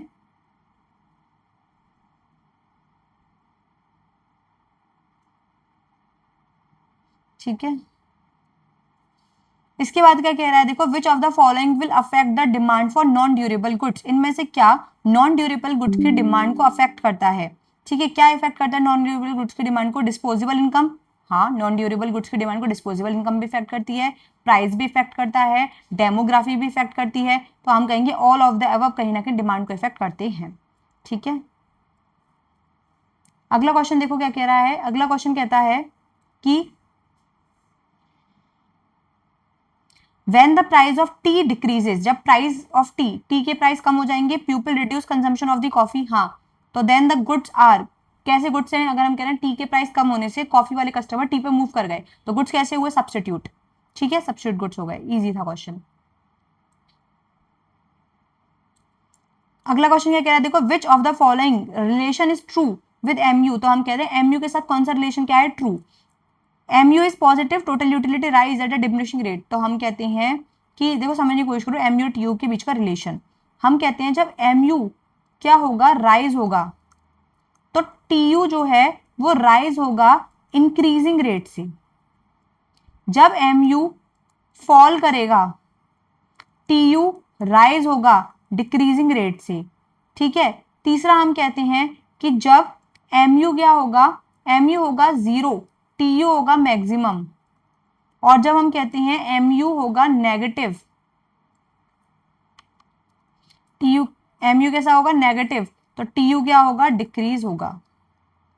तो इस केस में आंसर क्या होना चाहिए, इस केस में आंसर होना चाहिए when which of the following is, जब MU इज पॉजिटिव, तो हम कह रहे हैं MU is positive, total utility decreasing as diminishing rate. तो हाँ ये भी ठीक है, ये भी ठीक होगा। तो हम कह रहे हैं MU जब पॉजिटिव है, फॉल हो रहा है पर पॉजिटिव तो है ना, तो टोटल यूटिलिटी डिक्रीजिंग होगी डिमिनिशिंग रेट से। When MU is zero, MU zero होगा, टोटल यूटिलिटी मैक्सिमम, ये पॉइंट भी सही है। When marginal utility is negative, total utility diminishing, देखो ये भी सही है। ऑल ऑफ द अबव सही होगा, इसी वजह से आपको लिख के बता दी पहले ही सारी कैरेक्टरिस्टिक्स। अगला क्या कह रहा है, देखो the price elasticity of demand at the mid point of the straight line demand curve under point method is.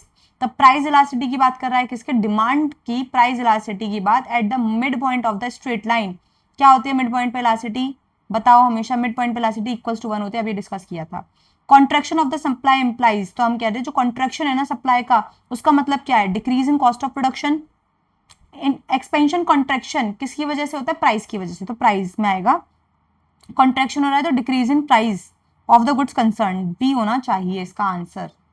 ठीक है, क्या होना चाहिए इसका आंसर, बी होना चाहिए इसका आंसर।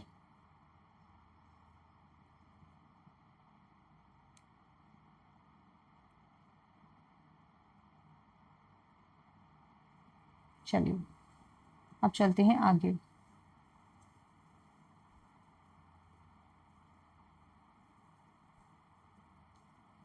ठीक है, अब चलते हैं आगे।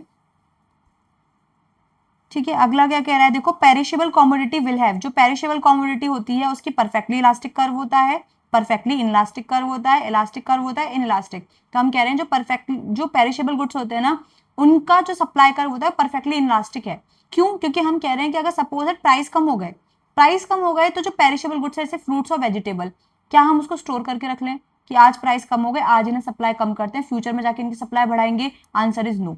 क्योंकि हम कह रहे हैं जो पेरिसेबल कमोडिटीज है ना, अगर हम आज उसे अपने पास स्टोर करके रख लेंगे तो कहीं ना कहीं फ्यूचर में जाके खराब हो जाएगी, और जितने में हम आज बिक पा रहे उतने में भी नहीं बिकेगी। तो इनकी जो सप्लाई होती है वो कैसी होती है, परफेक्टली इनलास्टिक। अगला कहता है, देखो सप्लाई इज अ कैसा कॉन्सेप्ट, फ्लो कॉन्सेप्ट, दिमाग ही नहीं लगाना इसमें तो। और उसके बाद आगे क्या कह रहा है, देखो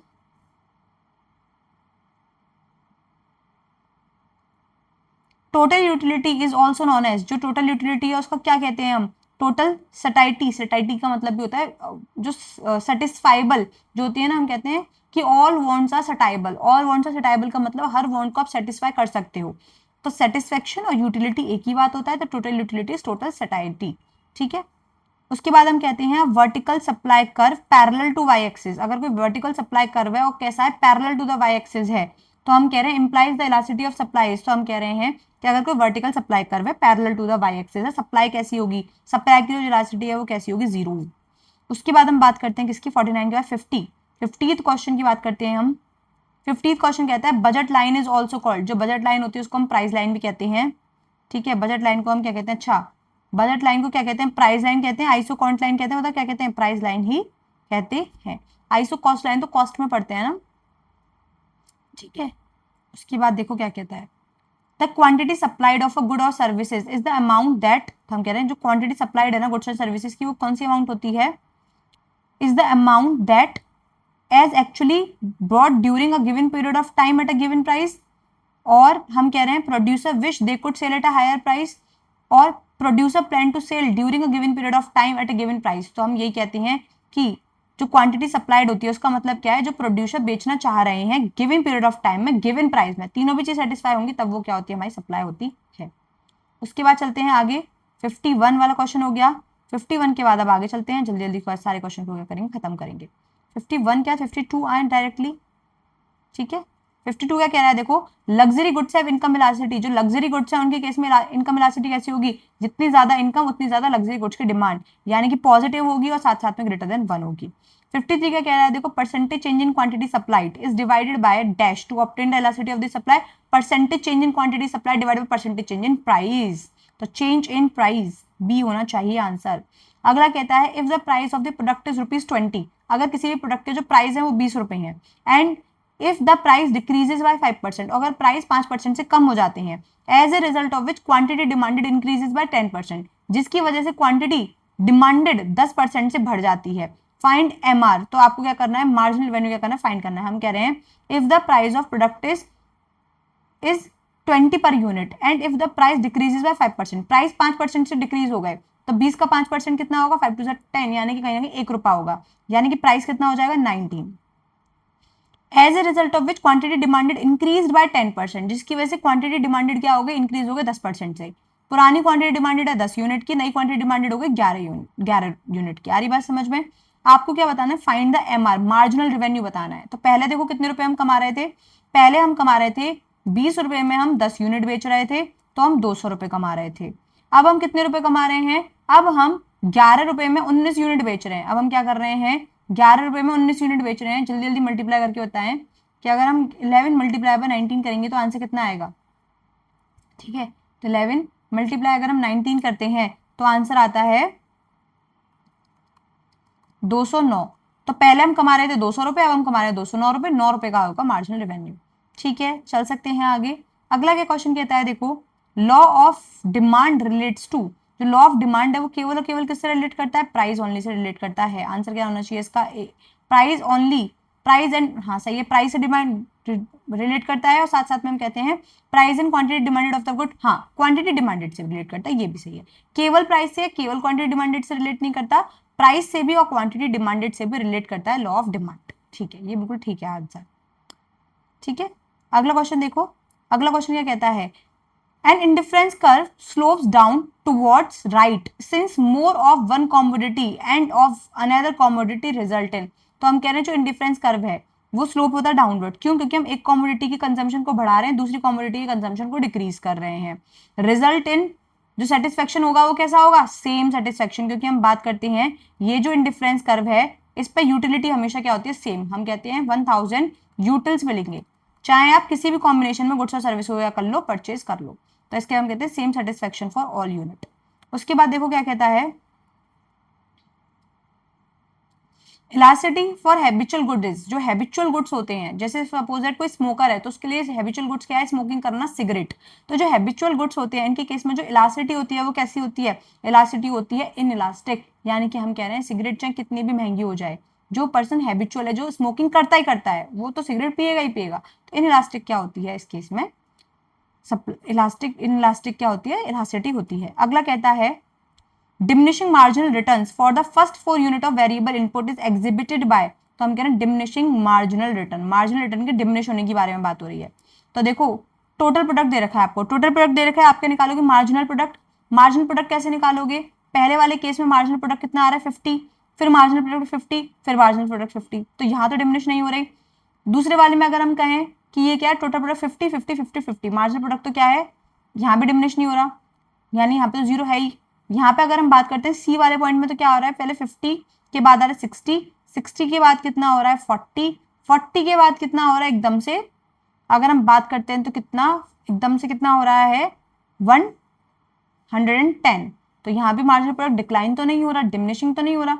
इस वाले केस में देखो क्या हो रहा है, पहले यहाँ कितना हो रहा है 40, 40 के बाद कितना हो रहा है 30, 30 के बाद कितना हो रहा है 20, लगातार गिर रहा है ना। तो ये होता है हमारा मार्जिनल प्रोडक्ट क्या हो रहा है, यहाँ पर डिमिनिशिंग रिटर्न्स दिखाई दे रहे हैं। डी होगा हमारा आंसर। यहाँ देखो आप 0 0 दिखाई देगा आपको, डिमिनिशिंग क्या, कोई मार्जिनल रिटर्न है ही नहीं, और यहाँ पर डिमिनिश हो रहे हैं।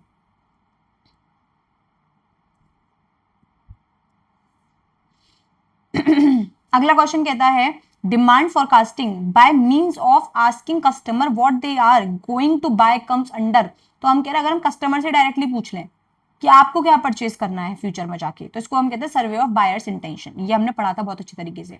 अगला कहता है when the price of petrol decreases, अगर पेट्रोल के प्राइस कम हो जाते हैं, people reduce the consumption of diesel then the goods are, तो हम कह रहे हैं अगर पेट्रोल के प्राइस कम हो गए तो पीपल क्या कर रहे हैं, पेट्रोल को ही खरीदेंगे डीजल की जगह। तो इस केस में जो गुड्स हैं वो कैसे हो गए, सब्स्टिट्यूट गुड्स हो जाएंगे। पर जनरली है ना ऐसा प्रैक्टिकल नहीं है, क्योंकि हम कहते हैं कि पेट्रोल की कार अलग होती है, डीजल की कार अलग होती है। पेट्रोल और डीजल का जो यूज है लगभग क्यों होता है, ट्रांसपोर्टेशन के लिए। तो जब पेट्रोल की गाड़ी में डीजल डल ही नहीं सकता, तो पेट्रोल की प्राइस कम होने से डीजल की डिमांड नहीं कम होगी या ज्यादा नहीं होगी। तो ये ऐसा क्वेश्चन होना नहीं चाहिए था, पर हमें इतना दिमाग ज्यादा लगाना नहीं है प्रैक्टिकलिटी से। हमें फिगर्स दे रखी हैं, फैक्ट दे रखा है, फैक्ट के बेसिस पे हम आंसर निकालेंगे। गुड्स कैसे होंगे, सब्स्टिट्यूट्स।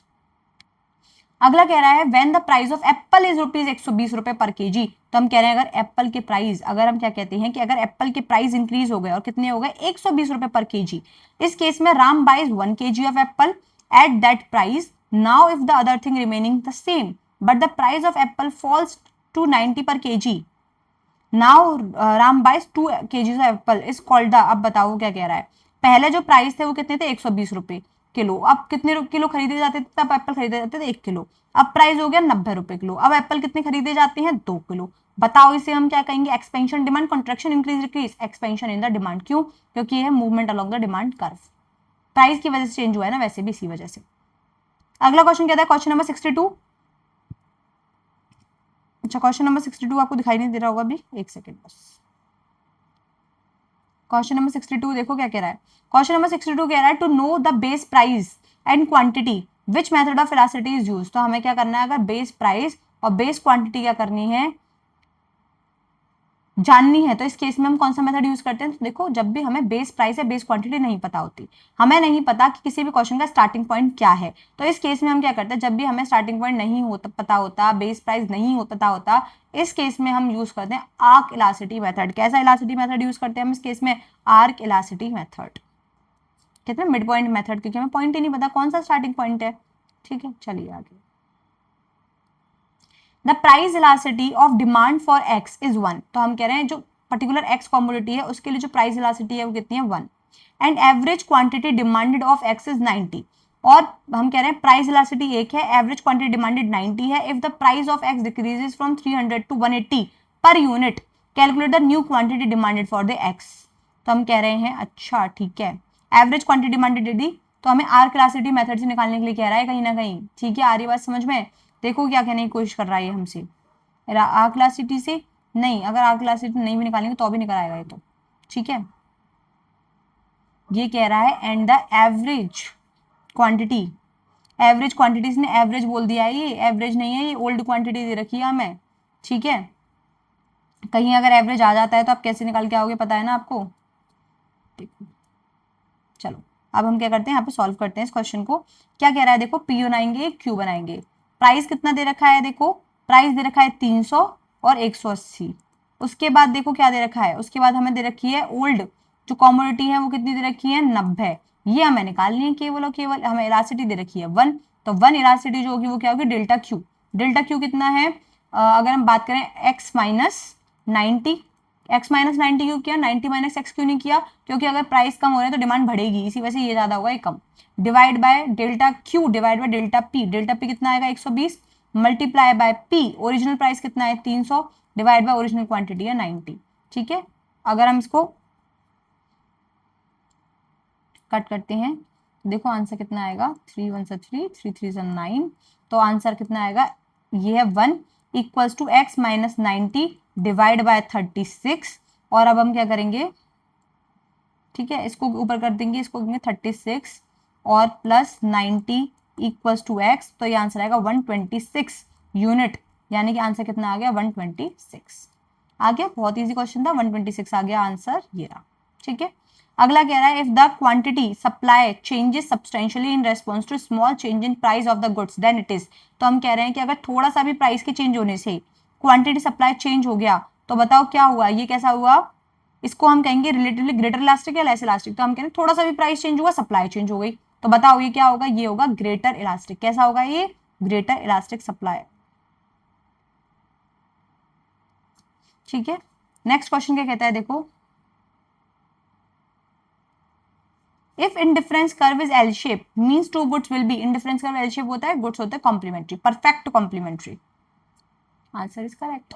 अगला कहता है let us assume that in O Y axis, O मतलब एक होता है ना ओरिजिन होता है हमारा, तो हम कहते हैं ये है वाई एक्सिस, ये है एक्स एक्सिस, जहां बीच में होता है ओ, तो ये ओ वाई एक्सिस, ये O X axis. O Y axis we have good A, यहाँ पे है गुड्स ए और यहाँ पे है goods B. If the price of good B increases by ₹1 but the price of good A remains constant and the income also unchange the budget line will shift. तो हम कह रहे हैं एक बजट लाइन दे रखी थी, अगर हम कह रहे हैं कि प्राइस ऑफ बी क्या हो गए कम, अगर बी के प्राइस कम हो गए तो हम कह रहे हैं बजट लाइन शिफ्ट हो जाएगी राइटवर्ड। इतना सा काम है केवल और केवल, क्योंकि एक के प्राइस अगर चेंज नहीं हुए तो शिफ्ट क्या होगी, राइटवर्ड शिफ्ट होगी।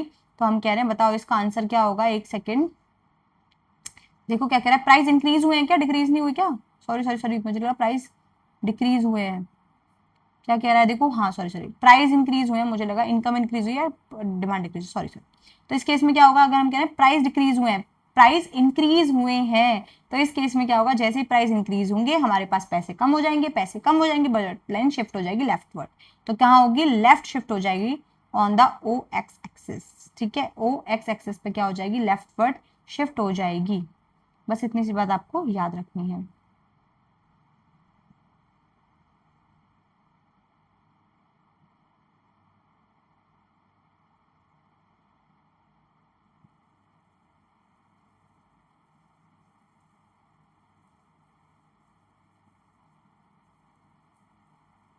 चलिए चल सकते हैं आगे। ठीक है, आगे कह रहा है देखो कि Purushottam wanted to buy laptop by paying 60,000। अगर पुरुषोत्तम 60,000 रुपए देके एक लैपटॉप खरीदना चाहता है, बट एक्चुअल प्राइस कितनी है, 55,000। कंज्यूमर सरप्लस कितना होगा, 5,000 रुपए का। वो अगर 60,000 रुपए देना चाहता है, 55,000 रुपए में सामान मिल जाएगा, 5,000 रुपए consumer surplus. Effective demand depends on, तो हम कह रहे हैं जो इफेक्टिव डिमांड है वो किस पर डिपेंड करती है, प्राइस पे डिपेंड करती है, कॉस्ट पे, डिजायर पे, प्रोडक्ट पे। तो हम कह रहे हैं डिमांड जो होती है इफेक्टिव वो डिपेंड करती है प्राइस पे। ठीक है, इसके बाद अगला क्वेश्चन देखो क्या कहता है कि why does demand curve slopes downward. जो डिमांड कर्व है वो डाउनवर्ड स्लोपिंग क्यों होता है, बिकॉज ऑफ, अगर हम बात करते हैं कि डिमांड कर्व स्लोप्स डाउनवर्ड क्यों होता है, कि अगर हम कहते हैं कि जो law of diminishing marginal cost की वजह से, मार्जिनल कॉस्ट की वजह से डिमांड पे कोई असर नहीं पड़ेगा। Arrival of the old customer, अगर नए कस्टमर अराइव कर जाएंगे तो हम कहते हैं कि हाँ, प्राइस अगर जैसे ही कम होगा, प्राइस कम होने से डिमांड बढ़ेगी। प्राइस कम होने से डिमांड क्यों बढ़ेगी, एक तो ओल्ड कस्टमर क्या कर देंगे, डिमांड को इंक्रीज कर देंगे, और एक नए नए कस्टमर्स भी आ जाएंगे। तो कहीं ना कहीं ओल्ड और डिमांड कस्टमर के अराइवल की वजह से, तो ओल्ड और न्यू कस्टमर के अराइवल की वजह से, arrival of the old customer. ठीक है, ये वाली लाइन क्या है, ठीक। अगला कह रहा है what is not a determinant of the demand. इनमें से क्या डिमांड का डिटर्मिनेंट नहीं है, कंज्यूमर एक्सपेक्टेशन। अच्छा, डिमांड का डिटर्मिनेंट क्या होता है, टिपर सीएनजी वाला, टेस्ट एंड प्रेफरेंसेस होता है। इन price of the unrelated goods, unrelated goods का प्राइस नहीं होता, price of the related goods होता है। तो यही हो जाएगा हमारा which is not the factor of the demand. अगला ये कहता है देखो what are the exception to the law of demand. इनमें से क्या लॉ ऑफ डिमांड का एक्सेप्शन है, क्या एक्सेप्शन होता है लॉ ऑफ डिमांड का, लॉ ऑफ डीएमयू नहीं, सब्सटीट्यूशन इफेक्ट नहीं, कॉन्स्पिशियस गुड्स। तो हम कहते हैं कॉन्स्पिशियस यानी महंगी महंगी गुड्स। लॉ ऑफ डिमांड कहता है other thing remaining the same. अगर प्राइस कम हो गया तो डिमांड इंक्रीज हो जाएगी, प्राइस इंक्रीज हो गया तो डिमांड कम हो जाएगी। पर जो कॉन्स्पिशियस गुड्स होते हैं, महंगे महंगे गुड्स होते हैं, उन केस में प्राइस के ज्यादा होने पर भी डिमांड कम नहीं होती। यानी कि इस केस में आंसर क्या होना चाहिए, इस केस में आंसर होना चाहिए कॉन्स्पिशियस गुड्स।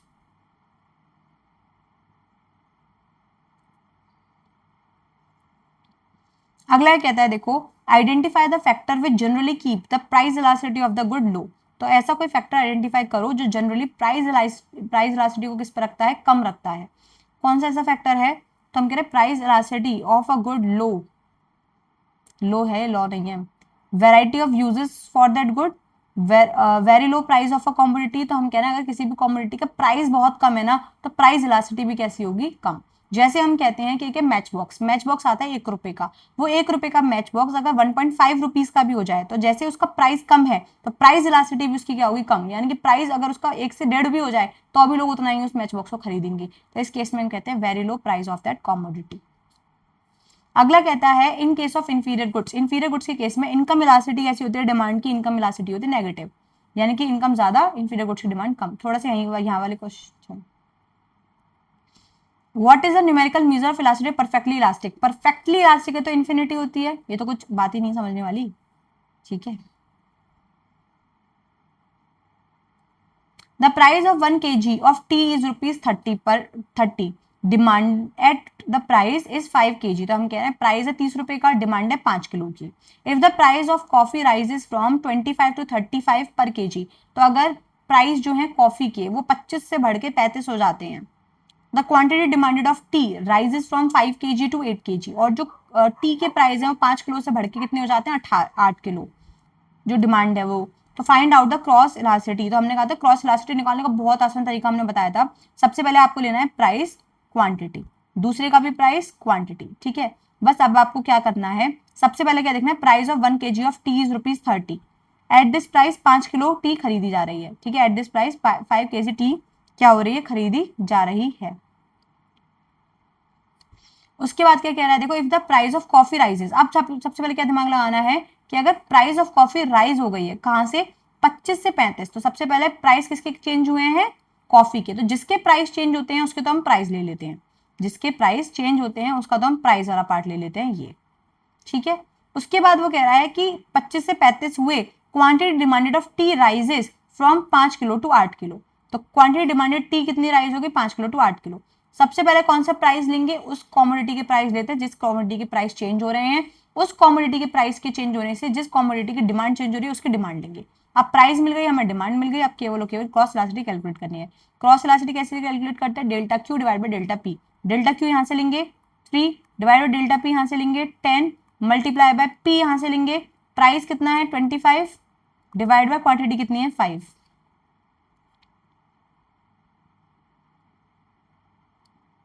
ठीक है।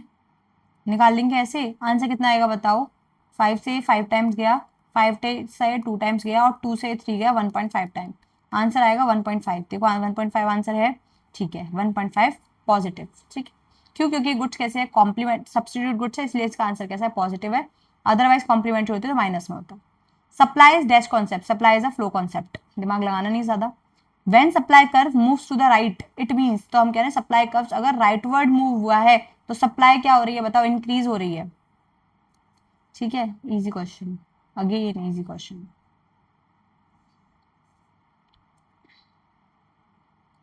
अगला कहता है the second glass of lemonade give lesser satisfaction of a thirsty boy, तो हम कह रहे हैं कि अगर हम क्या कर रहे हैं, लेमिनेड, लेमिनेड का मतलब क्या होता है, लेमिनेड का मतलब होता है शिकंजी, ठीक है। तो हम क्या कर रहे हैं, लेमिनेड का अगर हम सेकंड ग्लास ले रहे हैं और एक थर्स्टी बॉय को पिला रहे हैं, प्यासे इंसान को अगर हम दूसरा ग्लास पिला रहे हैं शिकंजी का, तो इससे क्या होगा, this is a clear case of law of diminishing marginal utility. अब पहले ग्लास से जो उसे सेटिस्फेक्शन मिला था उतना सेटिस्फेक्शन से दूसरे ग्लास से नहीं मिलेगा, तो law of diminishing marginal utility, C होना चाहिए इसका आंसर।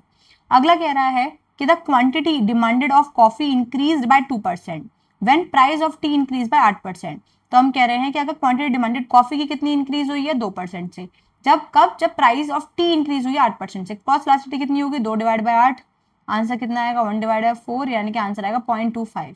तो 0.25 कैसा आएगा, पॉजिटिव आंसर आएगा, क्रॉस इलास्टिसिटी होगी प्लस में 0.25, ठीक है। अगला कह रहा है कि goods which are inferior with no close substitute easily available and which occupy a substantial place in consumer budget are called dash goods, तो ऐसे गुड्स जो कि कैसे नेचर के, इंफीरियर नेचर के हैं, जिनका कोई क्लोज सब्सटीट्यूट नहीं है, इजीली अवेलेबल है, which occupy substantial place in consumer budget are called, ऐसे गुड्स कैसे गुड्स होते हैं, तो हमने कहा सबसे पहली बात तो इंफीरियर है, इंफीरियर गुड्स तो हमने एक ही पढ़ा था, गिवन गुड्स। दूसरा हम कह रहे हैं उनका कोई क्लोज सब्सटीट्यूट नहीं है, ठीक है, इजीली अवेलेबल भी है, सब्सटेंशियल पार्ट भी, कंज्यूमर बजट हमने लिया था एक एग्जांपल, सर रॉबर्ट गिफिन ने एक कौन से ब्रिटिश इकोनॉमिक्स के ऊपर एक रिसर्च की थी। ब्रिटिश इकोनॉमिक्स के लिए अगर हम बात करें, ब्रेड का कोई सब्सटीट्यूट एज सच नहीं है, बिल्कुल मिलता जुलता, और ब्रेड अगर महंगी होगी फिर भी वो ब्रेड को खरीदेंगे, कंज्यूमर के बजट का अहम हिस्सा भी है, तो गिफिन गुड्स क्या होगा इसका आंसर, ठीक है।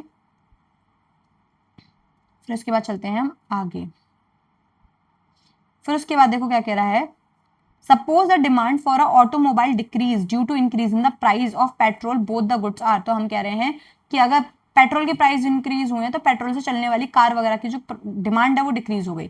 दोनों ही गुड्स कैसे नेचर के हैं, कॉम्प्लीमेंट्री नेचर के हैं, क्या पेट्रोल के बिना कार चल सकती है, आंसर इज नो। अगला कह रहा है Marshall define the concept of consumer surplus as the, तो हम कह रहे हैं मार्शल ने कंज्यूमर सरप्लस के कॉन्सेप्ट को डिफाइन किया है कैसे, as the area covered in between the average revenue and marginal revenue curve. अच्छा, concept of consumer surplus, difference between maximum amount a person willing to pay for a goods and the actual amount he pays, यही है, और कुछ दिमाग लगाना ही नहीं है। तो हम कह रहे जितना पैसा कोई पर्सन मैक्सिमम पे करना चाहता है किसी गुड्स के लिए और जितना पैसा वो पेमेंट कर रहा है, इन दोनों का डिफरेंस ही क्या होता है, कंज्यूमर सरप्लस, ठीक है। आगे कह रहा है of the following who developed the Delphi technique of demand forecasting, इनमें से किसने Delphi technique of demand forecasting को क्या किया था, डेवलप किया था, ओलेफ हेल्मर ने, ओलेफ हेल्मर ने, ठीक है, ये आपको याद करना पड़ेगा।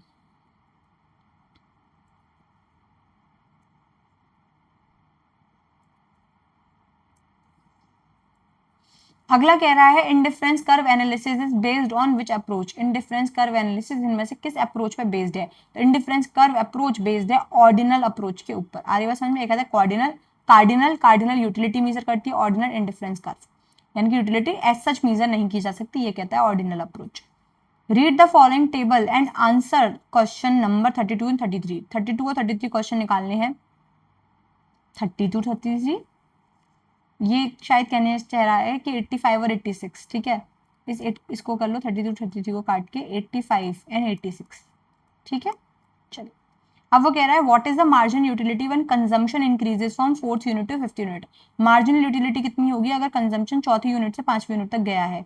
तो बताओ टोटल यूटिलिटी में से 830 माइनस 750 अगर हम बात करेंगे 830 माइनस 750 तो आंसर आएगा 80 होना चाहिए, ठीक है, बी। अगला क्या कह रहा है, देखो अगला क्वेश्चन कह रहा है what is the marginal utility when consumption increase from 7 unit to 8 unit. 7 unit से अगर 8 यूनिट पर कंजम्पशन इंक्रीज हो गया है तो इस केस में हम बात कर रहे हैं कि what is the marginal utility. Marginal utility क्या होगी इस केस में, कंजम्पशन 7 यूनिट से 8 यूनिट हो गया है तो 7 से 8 के बीच में मार्जिनल यूटिलिटी कितनी दिखाई दे रही है, 960 माइनस 30 रुपए की, ठीक है। कितने रुपए की, 30 रुपए की, ठीक है, दिखाई दे रहा है सबको। अगला देखो क्वेश्चन क्या कहता है,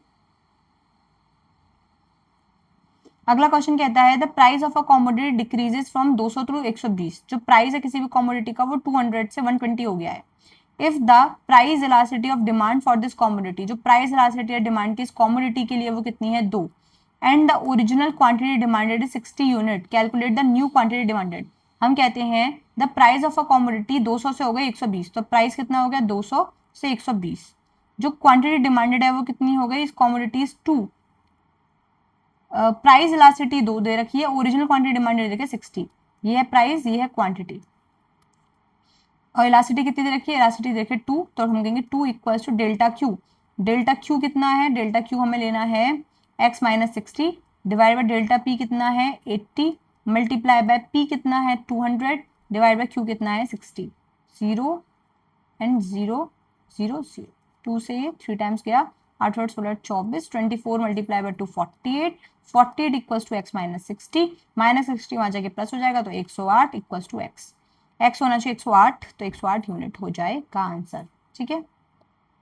फिर उसके बाद कह रहा है ग्रुप ऑफ पीपल डिक्रीजेज और all together stop consumption of a common product due to which of the following effect. तो हम कह रहे हैं किस इफेक्ट की वजह से हम कह रहे हैं group of people decreases all together stop consumption of a common product due to which of the following effect. एक होता है वेबलिन इफेक्ट, डेमोन्स्ट्रेशन, बैंडवैगन या स्नूप, ठीक है। तो हम क्या कह रहे हैं इस केस में क्या होना चाहिए आंसर, बताइए कौन सा इफेक्ट होगा। हम कहते हैं जो वेबलिन इफेक्ट होता है वो कहता है महंगे महंगे गुड्स परचेज करेंगे, डेमोन्स्ट्रेशन देखा देखी, बैंडवैगन ट्रेंड के साथ चलना, स्नूप का मतलब होता है अतरंगी करना।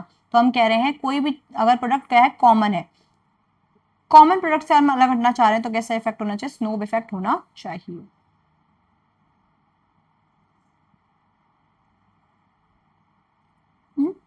अगला कह रहा है देखो highly price goods are consumed by status seeking rich people to satisfy their wants is a Veblen effect, ये अभी हम पढ़ के आए थे।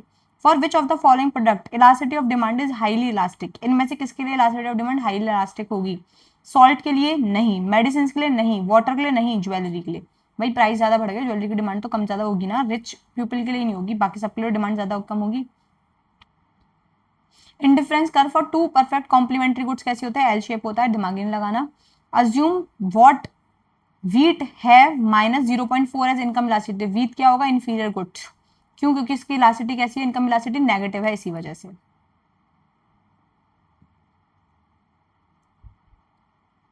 ठीक है, inferior quality goods. Equation of supply is given as Q equals to 20P plus 200 if the price is 30 then find the elasticity. देखो इस केस में क्या है, बहुत इजी होता है, ये जो आपको 20 दे रखा है ना, ये 20 होता है delta Q divide by delta P, तो आपको डेल्टा Q चाहिए था, डेल्टा P चाहिए था, इतना आपको मिल गया, मल्टीप्लाई आपको क्या चाहिए P और Q, फिर आपको चाहिए P और Q। अब देखो P कितना दे रखा है 300, प्राइस दे रखा है ना 300, अब क्या निकालोगे P इक्वल्स टू 30, Q कितना आएगा, देखो Q निकालने के लिए आपको इस इक्वेशन में 30 पुट करना पड़ेगा P की जगह, तो आप लिखोगे Q equal to 20 multiply by 30 plus 200। दिखाई दे रहा है सबको, नहीं दिखाई दे रहा होगा, एक सेकेंड, ठीक है दिखाई दे रहा है ना। चलिए सबसे पहले हमने क्या कहा, इतनी बात कर ली हमने, Q equals to 20 multiply by P, P का मतलब 30 प्लस 200 कितना आएगा, ये आएगा 260, ठीक है 260 तो आ गया क्यू। अब इस फॉर्मूले में पुट करेंगे, हम कहेंगे delta Q divide by delta P multiply by P divide by Q. Delta Q divide by delta P कितना है 20, मल्टीप्लाई बाय प्राइस कितना है 30, डिवाइड बाय डेल्टा क्यू कितना है, अगर हम बात करते हैं क्यू कितना है 260, तो अगर हम इसको क्या करेंगे काटेंगे तो ये कितना आएगा 12 और 2 6 12 2 10, उसके बाद हम बात करेंगे 3 और 5, ठीक है। तो आंसर कितना आएगा देखो, एक सेकेंड बस कैलकुलेट करते हैं, चलिए तो देखो एक सेकेंड, ये माइनस है हमने यहाँ पे प्लस लगा दिया, एक सेकेंड क्वेश्चन गलत हो जाएगा क्वेश्चन पूरा, इसकी वजह से इसको लगाएंगे माइनस और हमने प्लस माइनस गलत कर दिया। ये कितना आएगा बताओ, ये आएगा 600 माइनस 200 कितना आएगा आंसर 400। अब इस 400 को लाएंगे, delta Q divide by delta P 20 multiply by P 30 divide by अगर हम बात करें क्यू कितना 400, 2 0 से 2 0 काटोगे 2 2 जा 4 और अगर हम इससे काटेंगे 2 से 3 को काटेंगे 1.5 आंसर आएगा 1.5, कहाँ गया ये 1.5 इसका आंसर, ठीक है। अगला कह रहा है who coined the term demonstration effect, ये जो डेमोन्स्ट्रेशन इफेक्ट है ये किसने बताया था बताओ, एडम स्मिथ ने, वेवलिन ने, जेम्स डुशनबेरी ने। ये जो डेमोन्स्ट्रेशन इफेक्ट है वो दिया था हमारा जेम्स डुशनबेरी ने, ठीक है, किसने दिया था जेम्स डुशनबेरी ने। अगला क्वेश्चन क्या कहता है देखो, MRS from x to y can be defined as, जो MRS होता है x और y के बीच का वो कैसे डिफाइन किया जाएगा बताओ, change in y to change in x, MRS from x to y can be defined as px divide by py, ये सही है, py डिवाइड बाय px में px डिवाइड बाय py, क्योंकि हम कहते हैं यहाँ पे y को सेक्रीफाइस करते हैं x को गेन करने के लिए, इसलिए px डिवाइड बाय py। हाँ अब इसकी पूरी एक्सप्लेनेशन, ये px क्यों है py क्यों नहीं है, तो इसकी पूरी एक्सप्लेनेशन हमने क्लास में दे रखी है, आप वहां जाके उसको रेफर कर सकते हो। अगला कहता है in case of dash good the demand will rise to the fall of price only if substitution effect outweigh the income effect. तो हम कहते हैं इनमें से किस गुड्स के लिए डिमांड बढ़ेगी, demand will rise to the fall in the price, price कम हो रहा है तो डिमांड बढ़ेगी, only if substitution effect outweighs the income effect. तो वो क्या कह रहा है देखो, सबसे पहले इनकम इफेक्ट में सोचो, हम कह रहे हैं कि अगर किसी भी गुड्स के प्राइस कम हो रहे हैं, अगर डिमांड इंक्रीज हो रही है फॉल इन द प्राइस से, तो कहीं ना कहीं क्या हो रही है उसकी रियल इनकम इंक्रीज हो रही है, क्या हो रही है उसकी रियल इनकम इंक्रीज हो रही है।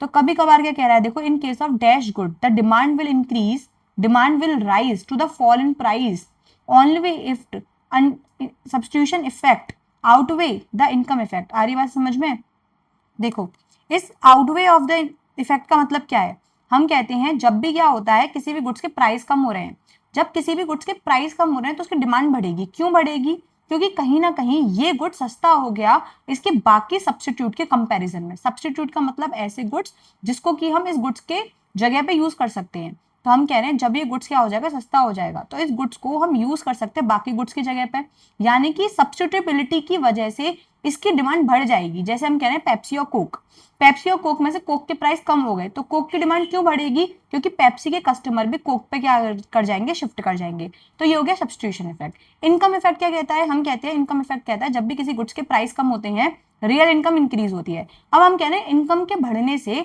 डिमांड बढ़ती हुआ सही है, पर कभी कभार हम कहते हैं किसी न किसी पर्सन के इनकम के बढ़ने की वजह से उसके व्यवहार में, व्यवहार का मतलब क्या होता है कि उसके नेचर में चेंज आता है, यानी कि अब वो उस गुड्स को खरीदना चाहता है या नहीं, इस बात पे भी इम्पैक्ट पड़ता है।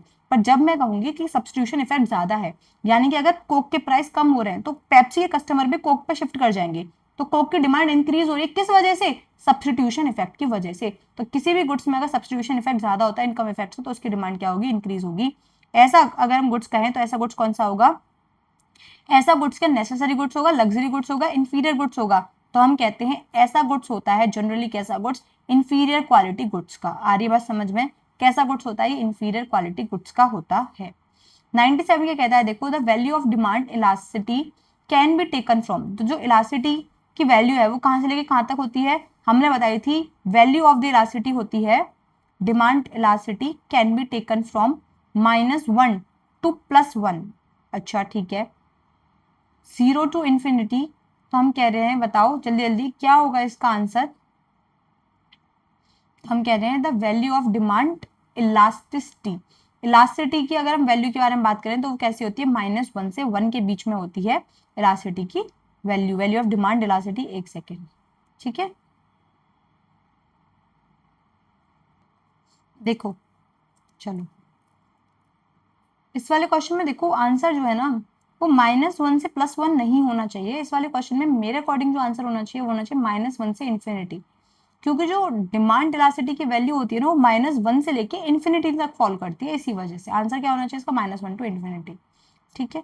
अगला क्वेश्चन कहता है consumer surplus is derived from which concept. Consumer surplus किस कॉन्सेप्ट से डिराइव्ड होता है, लॉ ऑफ डीएमयू से, लॉ ऑफ कंज्यूमर सरप्लस से, लॉ ऑफ इंडिफरेंस कर्व से, या मैक्सिमाइजेशन ऑफ द प्रॉफिट से। तो हम कह रहे हैं जो कंज्यूमर सरप्लस है ना वो लॉ ऑफ डीएमयू यूटिलिटी से डिराइव होता है, तो यहाँ पे आएगा आंसर ये। फिर उसके बाद चलते हैं आगे। आगे कहता है देखो question, law of diminishing marginal utility is derived from. तो जो law of diminishing marginal utility है वो किससे डिराइव्ड होता है, इंडिफरेंस कर्व से। बताओ, law of diminishing marginal utility is derived from consumer surplus. Consumer surplus DMU, DMU consumer surplus.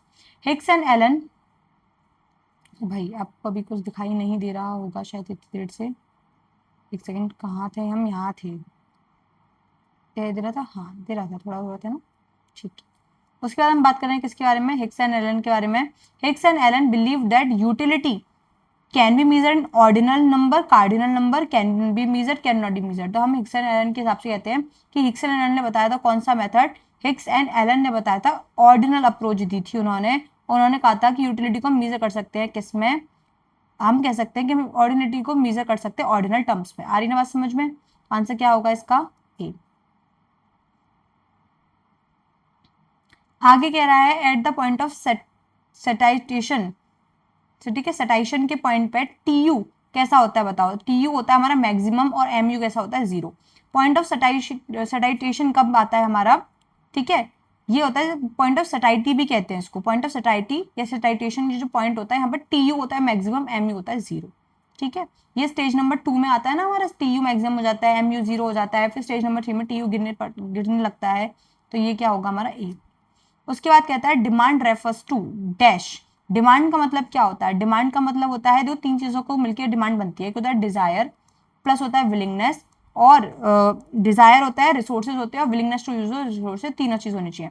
Desired होता है परचेजिंग पावर होता है, और एबिलिटी और willingness to use purchasing power, ये सब चीजों से मिलकर डिमांड बनती है। आगे कहता है budget line will be affected by. तो जो बजट लाइन है वो किससे इफेक्ट होगी, बताओ, चेंज इन डिमांड से, चेंज इन इनकम से, चेंज इन सप्लाई से, या चेंज इन इक्विलिब्रियम से। तो जो बजट लाइन होती है वो इनकम के बदलने से बदलती है। इनकम ज्यादा हो जाएगी तो बजट भी ज्यादा हो जाएगा, हमारा बढ़ जाएगा, इनकम कम तो बजट कम। अगला कह रहा है देखो, यूटिलिटी कैन बी मेजर्ड इन, जो यूटिलिटी है वो कैसे मेजर कर सकते हैं, यूटिल्स की फॉर्म में मेजर कर सकते हैं। नेक्स्ट कहता है which of the following is the property of the indifference curve. इनमें से क्या इंडिफरेंस कर्व की प्रॉपर्टी है, indifference curve is concave to the origin, indifference curve is convex होता है, अपवर्ड स्लोपिंग होता है, डाउनवर्ड स्लोपिंग होता है, इंडिफरेंस कर्व इंटरसेक्ट नहीं। तो अगर हम बात करें indifference curve does not touch either of the axis, हाँ यही होता है, क्योंकि हम कहते हैं इंडिफरेंस कर्व में कॉम्बिनेशन होता है 2 कमोडिटीज का। कॉम्बिनेशन का मतलब क्या होता है, कभी भी किसी भी कॉमोडिटी का जो कंजम्पशन है वो क्या नहीं होना चाहिए, 0 नहीं होना चाहिए। अगला क्या कहता है देखो, the dealing of aeroplanes was given below air. तो हम कह रहे हैं जो डीलिंग्स है किसकी, एरोप्लेन्स की, वो as given below are. Price कितने, 250 इन लैक्स, क्वांटिटी डिमांडेड कितनी, 52 एरोप्लेन्स, प्राइस कितने 252, तो क्वांटिटी डिमांडेड कितनी 52। तो हम क्या कह रहे हैं देखो, the dealing of aeroplanes was given by, given below, price दे रखे, क्वांटिटी डिमांडेड दे रखे, ठीक है। तो हम कह रहे हैं इस केस में हमें निकालना क्या है, अब देख लेते पूरा देखते हैं ना। प्राइस और क्वांटिटी डिमांडेड, क्वांटिटी डिमांडेड तो सेम है, प्राइस चाहे कितने भी चेंज हो जाएं, यानी कि प्राइस के चेंज होने से क्वांटिटी डिमांडेड नहीं बदल रही, तो ये होगी परफेक्टली इनइलास्टिक, ठीक है। During lockdown due to COVID-19 a consumer finds the vegetable vendor selling vegetable in the street have raised the price of vegetable than usual prices, she will buy dash vegetable than as her usual demand showing the demand of vegetable is, तो हम कह रहे हैं during the lockdown में कोविड-19 की वजह से जो कंज्यूमर है उसने क्या देखा कि जो वेजिटेबल वेंडर्स है ना वो वेजिटेबल्स को सेल कर रहे हैं in the street, have raise the price of vegetable than usual price. तो उन्होंने क्या करा कोविड-19 में वेजिटेबल्स यानी सब्जियों का जो प्राइस है वो यूजुअल से क्या कर दिया है, बढ़ा दिया है, यानी जितना जनरली बढ़ाते थे उससे और ज्यादा बढ़ा दिया है। ठीक है, she will buy dash vegetable than as her usual demand, तो क्या करेगी जितना वो पहले बाय कर रही थी क्या सेम बाय करेगी, तो हम कह रहे शी विल बाय, हाँ सेम ही बाय करेगी क्योंकि वेजिटेबल है नेसेसरी है। Usual demand showing the demand of vegetable is, अगर हम कह रहे हैं सेम डिमांड करेगी तो डिमांड कर कैसी होगी इनलास्टिक, तो सेम और इनलास्टिक का कॉम्बिनेशन तो यहाँ दिखाई दे रहा है, सेम है और इलास्टिक ये तो गलत ही होगा बिल्कुल भी, लेस और इलास्टिक, हाँ ये क्या कहते हैं शी विल बाय लेस और इलास्टिक डिमांड, ये भी कॉम्बिनेशन सही हो सकता है, पर हम कह रहे हैं वेजिटेबल इज नेसेसरी, तो इस केस में क्या होना चाहिए आंसर नंबर बी। ठीक है, क्योंकि नेसेसरी गुड्स है भाई, नेसेसरी गुड्स की डिमांड एक्सचेंज नहीं होती। For Giffen goods the Engel curve is, Giffen goods के केस में गिफिन गुड्स कैसा गुड्स होता है, Giffen goods is inferior quality goods, और इंफीरियर क्वालिटी गुड्स के केस में जो एंजल कर्व होता है वो कैसा होता है डाउनवर्ड यानी नेगेटिवली स्लोप्ड होता है, सी।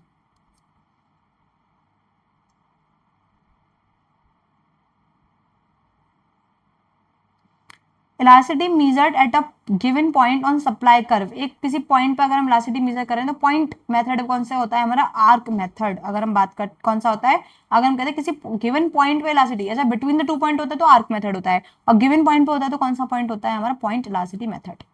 अगला ये कह रहा है देखो, change in price is larger than proportionate to change in demand, तो अगर हम कह रहे हैं प्राइस में जो बदलाव आया है वो ज्यादा है किससे, चेंज इन डिमांड से, dash which type of elasticity, तो हम कह रहे हैं किस तरीके की इलास्टिसिटी है, तो हम कह रहे हैं change in price is larger than proportionate to change in demand.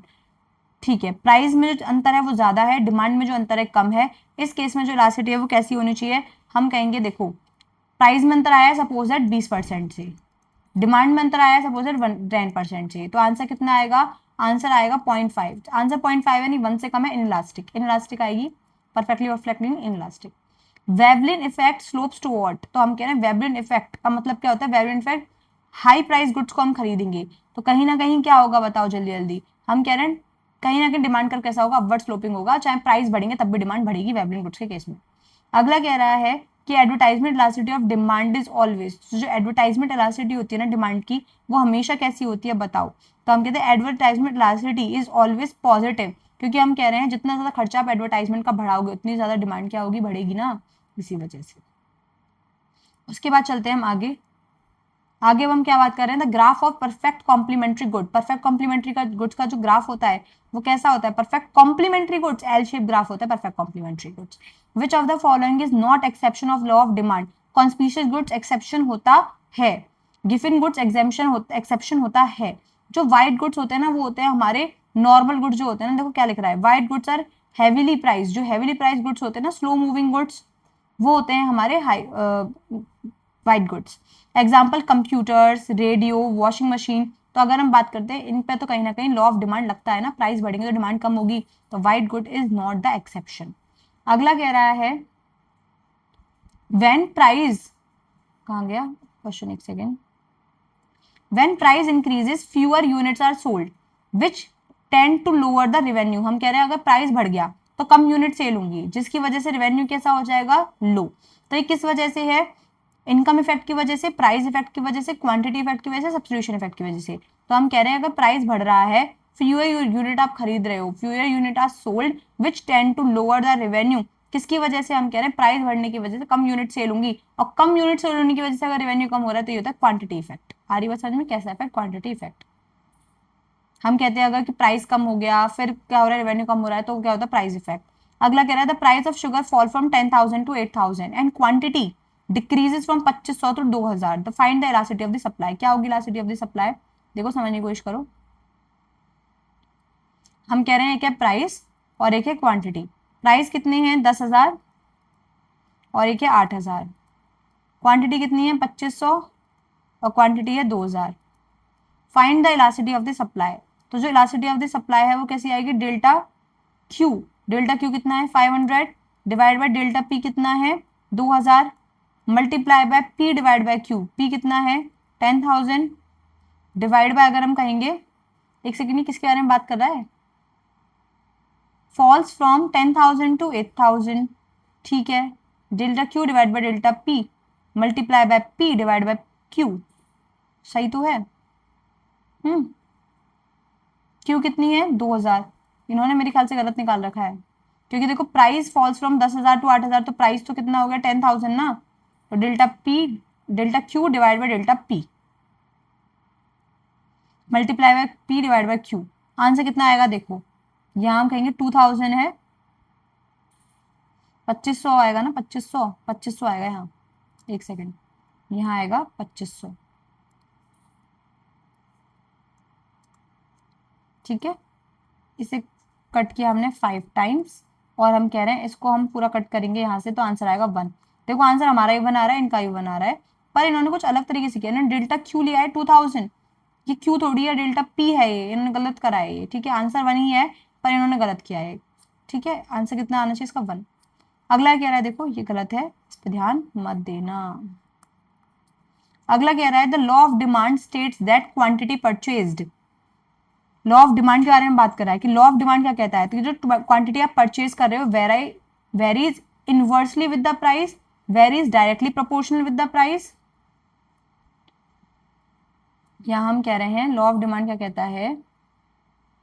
Varies similarly with the price और नन ऑफ दीज। बताओ सिमिलरली प्राइस वेरी करता है क्या क्वांटिटी के साथ? लॉ ऑफ डिमांड क्या कहेगा? तो हम कह रहे हैं नहीं, लॉ ऑफ डिमांड ये नहीं कहता कि प्राइस के चेंज होने से क्वांटिटी डायरेक्टली चेंज होगी, क्वांटिटी इनवर्सली चेंज होगी। आ रही बात समझ में? अगला क्या कह रहा है, देखो if the quantity demanded of mutton increase by 5% when the price of chicken increase by 25%। Chicken के प्राइस बढ़े, मटन की डिमांड बढ़ी है, price elasticity of demand is, तो हम कह रहे हैं जो प्राइस इलास्टिसिटी होगी डिमांड की कितनी होगी? बताओ जल्दी जल्दी। प्राइस इलास्टिसिटी होगी 5% डिवाइड बाय 25%, 5 डिवाइड बाय 25 यानी कि 1/5, यानी कि आंसर कितना होना चाहिए? 0.2 होना चाहिए आंसर, ठीक है। अगला कहता है vertical supply curve parallel to the Y axis. क्या कह रहे हैं हम? सप्लाई कर्व है parallel to the Y axis है, implies that the elasticity of the supply is, elasticity of supply is 0, ठीक है। और अगला किसके बारे में बात करता है?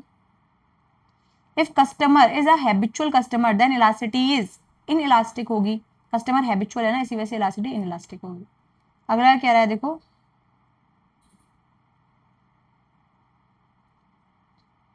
ठीक है। अगला कहता है कि कंज्यूमर सरप्लस क्या होता है? What he is willing to pay less what is the actual price, what money spent on the goods, the price of the goods, what he actually pays, all of the above. बताओ इसका answer क्या होना चाहिए? All of the above होना चाहिए, ठीक है। Consumer surplus देखो क्या कह रहा है, ठीक है। Money what he actually page, ठीक है, यही होना चाहिए, ऑल ऑफ द अबव नहीं होना चाहिए। क्यों? क्योंकि वो क्या कह रहा है? What he willing to pay less what he actually page. अब देखो क्या कह रहा है? प्राइस ऑफ द गुड, हम कह रहे हैं प्राइस ऑफ द गुड है सपोज 80 रुपए, और आपने एक्चुअली पेमेंट किया उसका 70 रुपए का, तो आपके लिए कंज्यूमर सरप्लस कितना हुआ? 70 से तो माइनस करोगे। Money spend on the goods, suppose money spend on the goods, ये नहीं लेंगे हम, money spend on the goods. हम कह रहे हैं पर्टिकुलर गुड्स के ऊपर अगर हमने पैसे ज्यादा खर्च कर दिए, हम कह रहे हैं what he actually page, actually जो पेमेंट कर रहा है, स्पेंड से मतलब नहीं, व्हाट ही एक्चुअली पेज। आ रही बात समझ में? ठीक है।